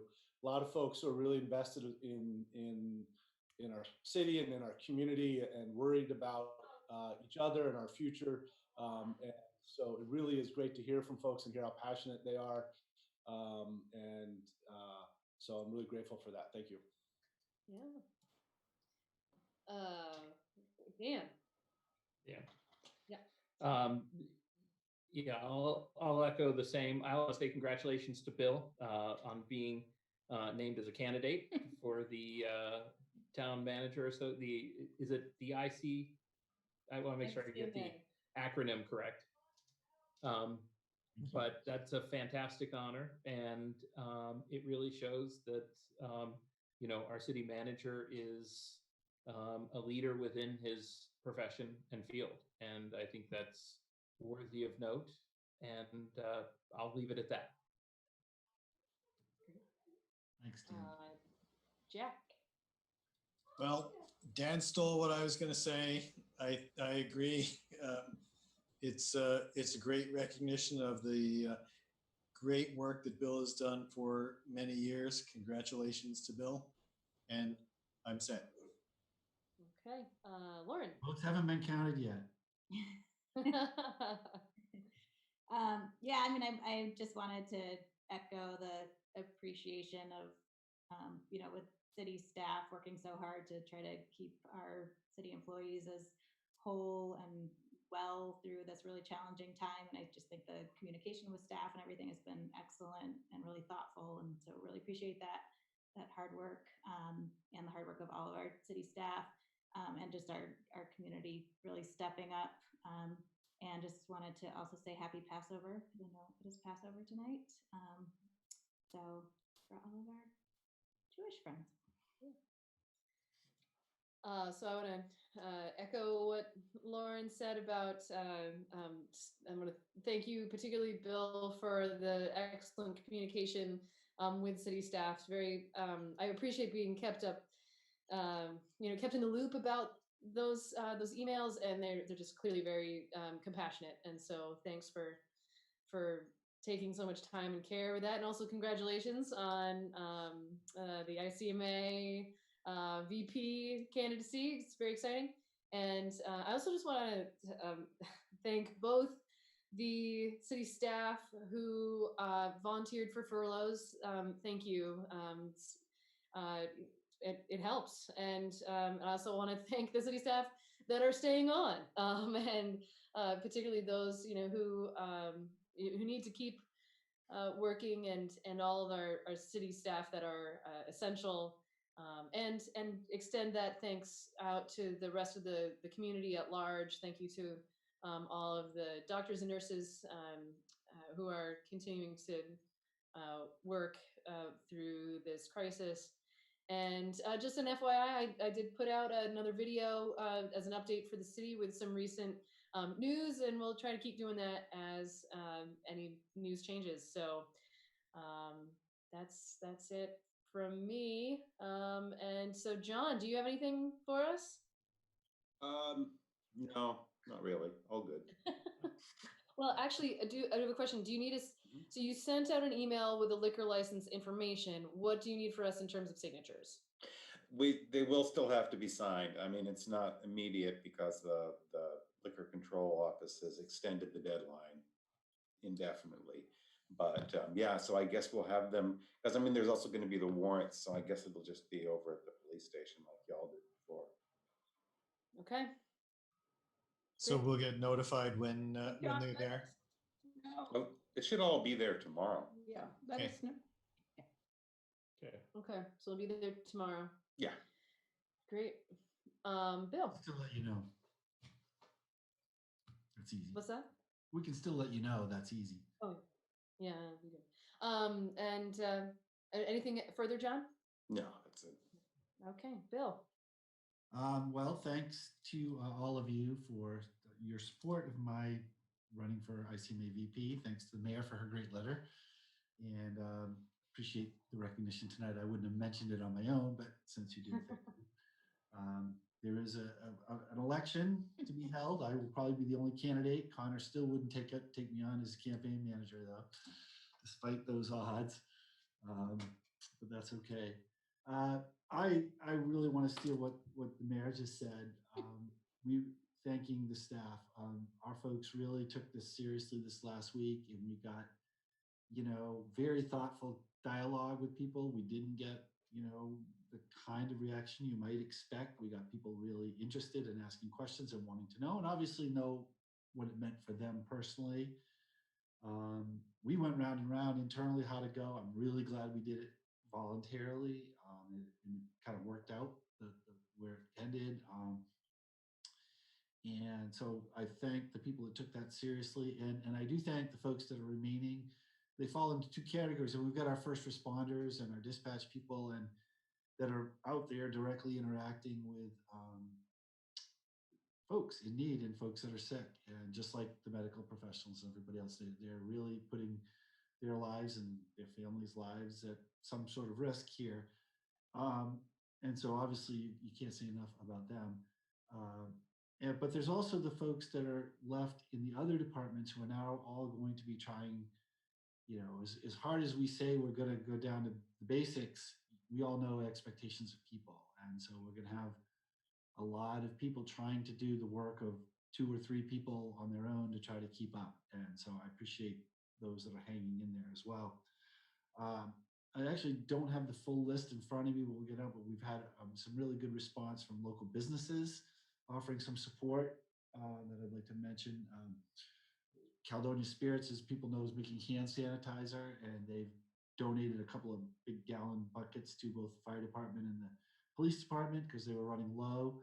And interestingly enough, if you buy some yourself on their site, they give you a donate option. So you can click a donation and they'll donate some to different, basically you buy them for other public safety or public health people. We've had donations from people that are just bringing sandwiches. We had, was it? Bill, I have the list if you want me to go through it. Cameron, please give the list. I don't want to forget anybody. Yeah, of course.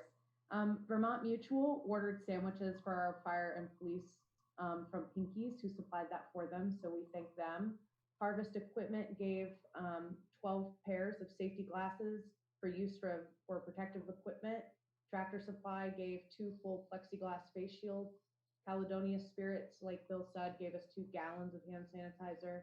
And an individual named John Fate gave us a box of N95 masks. And the police also want to thank Birch Grove Baking and Alavita for their support. Great. The great response from people supporting our folks. And like I said, so far so good. We haven't had a sick employee yet, at least not with COVID-19. But you know, we are still planning as though that won't last. But thanks to all of you for your support and your interest and touching base and your kind words. That's it. We're done. Okay. Couldn't say it better myself. So without objection, we'll consider this meeting adjourned. Thanks, everybody. Night. Bye. Thank you. Night, everybody. Thanks for everything. Thank you.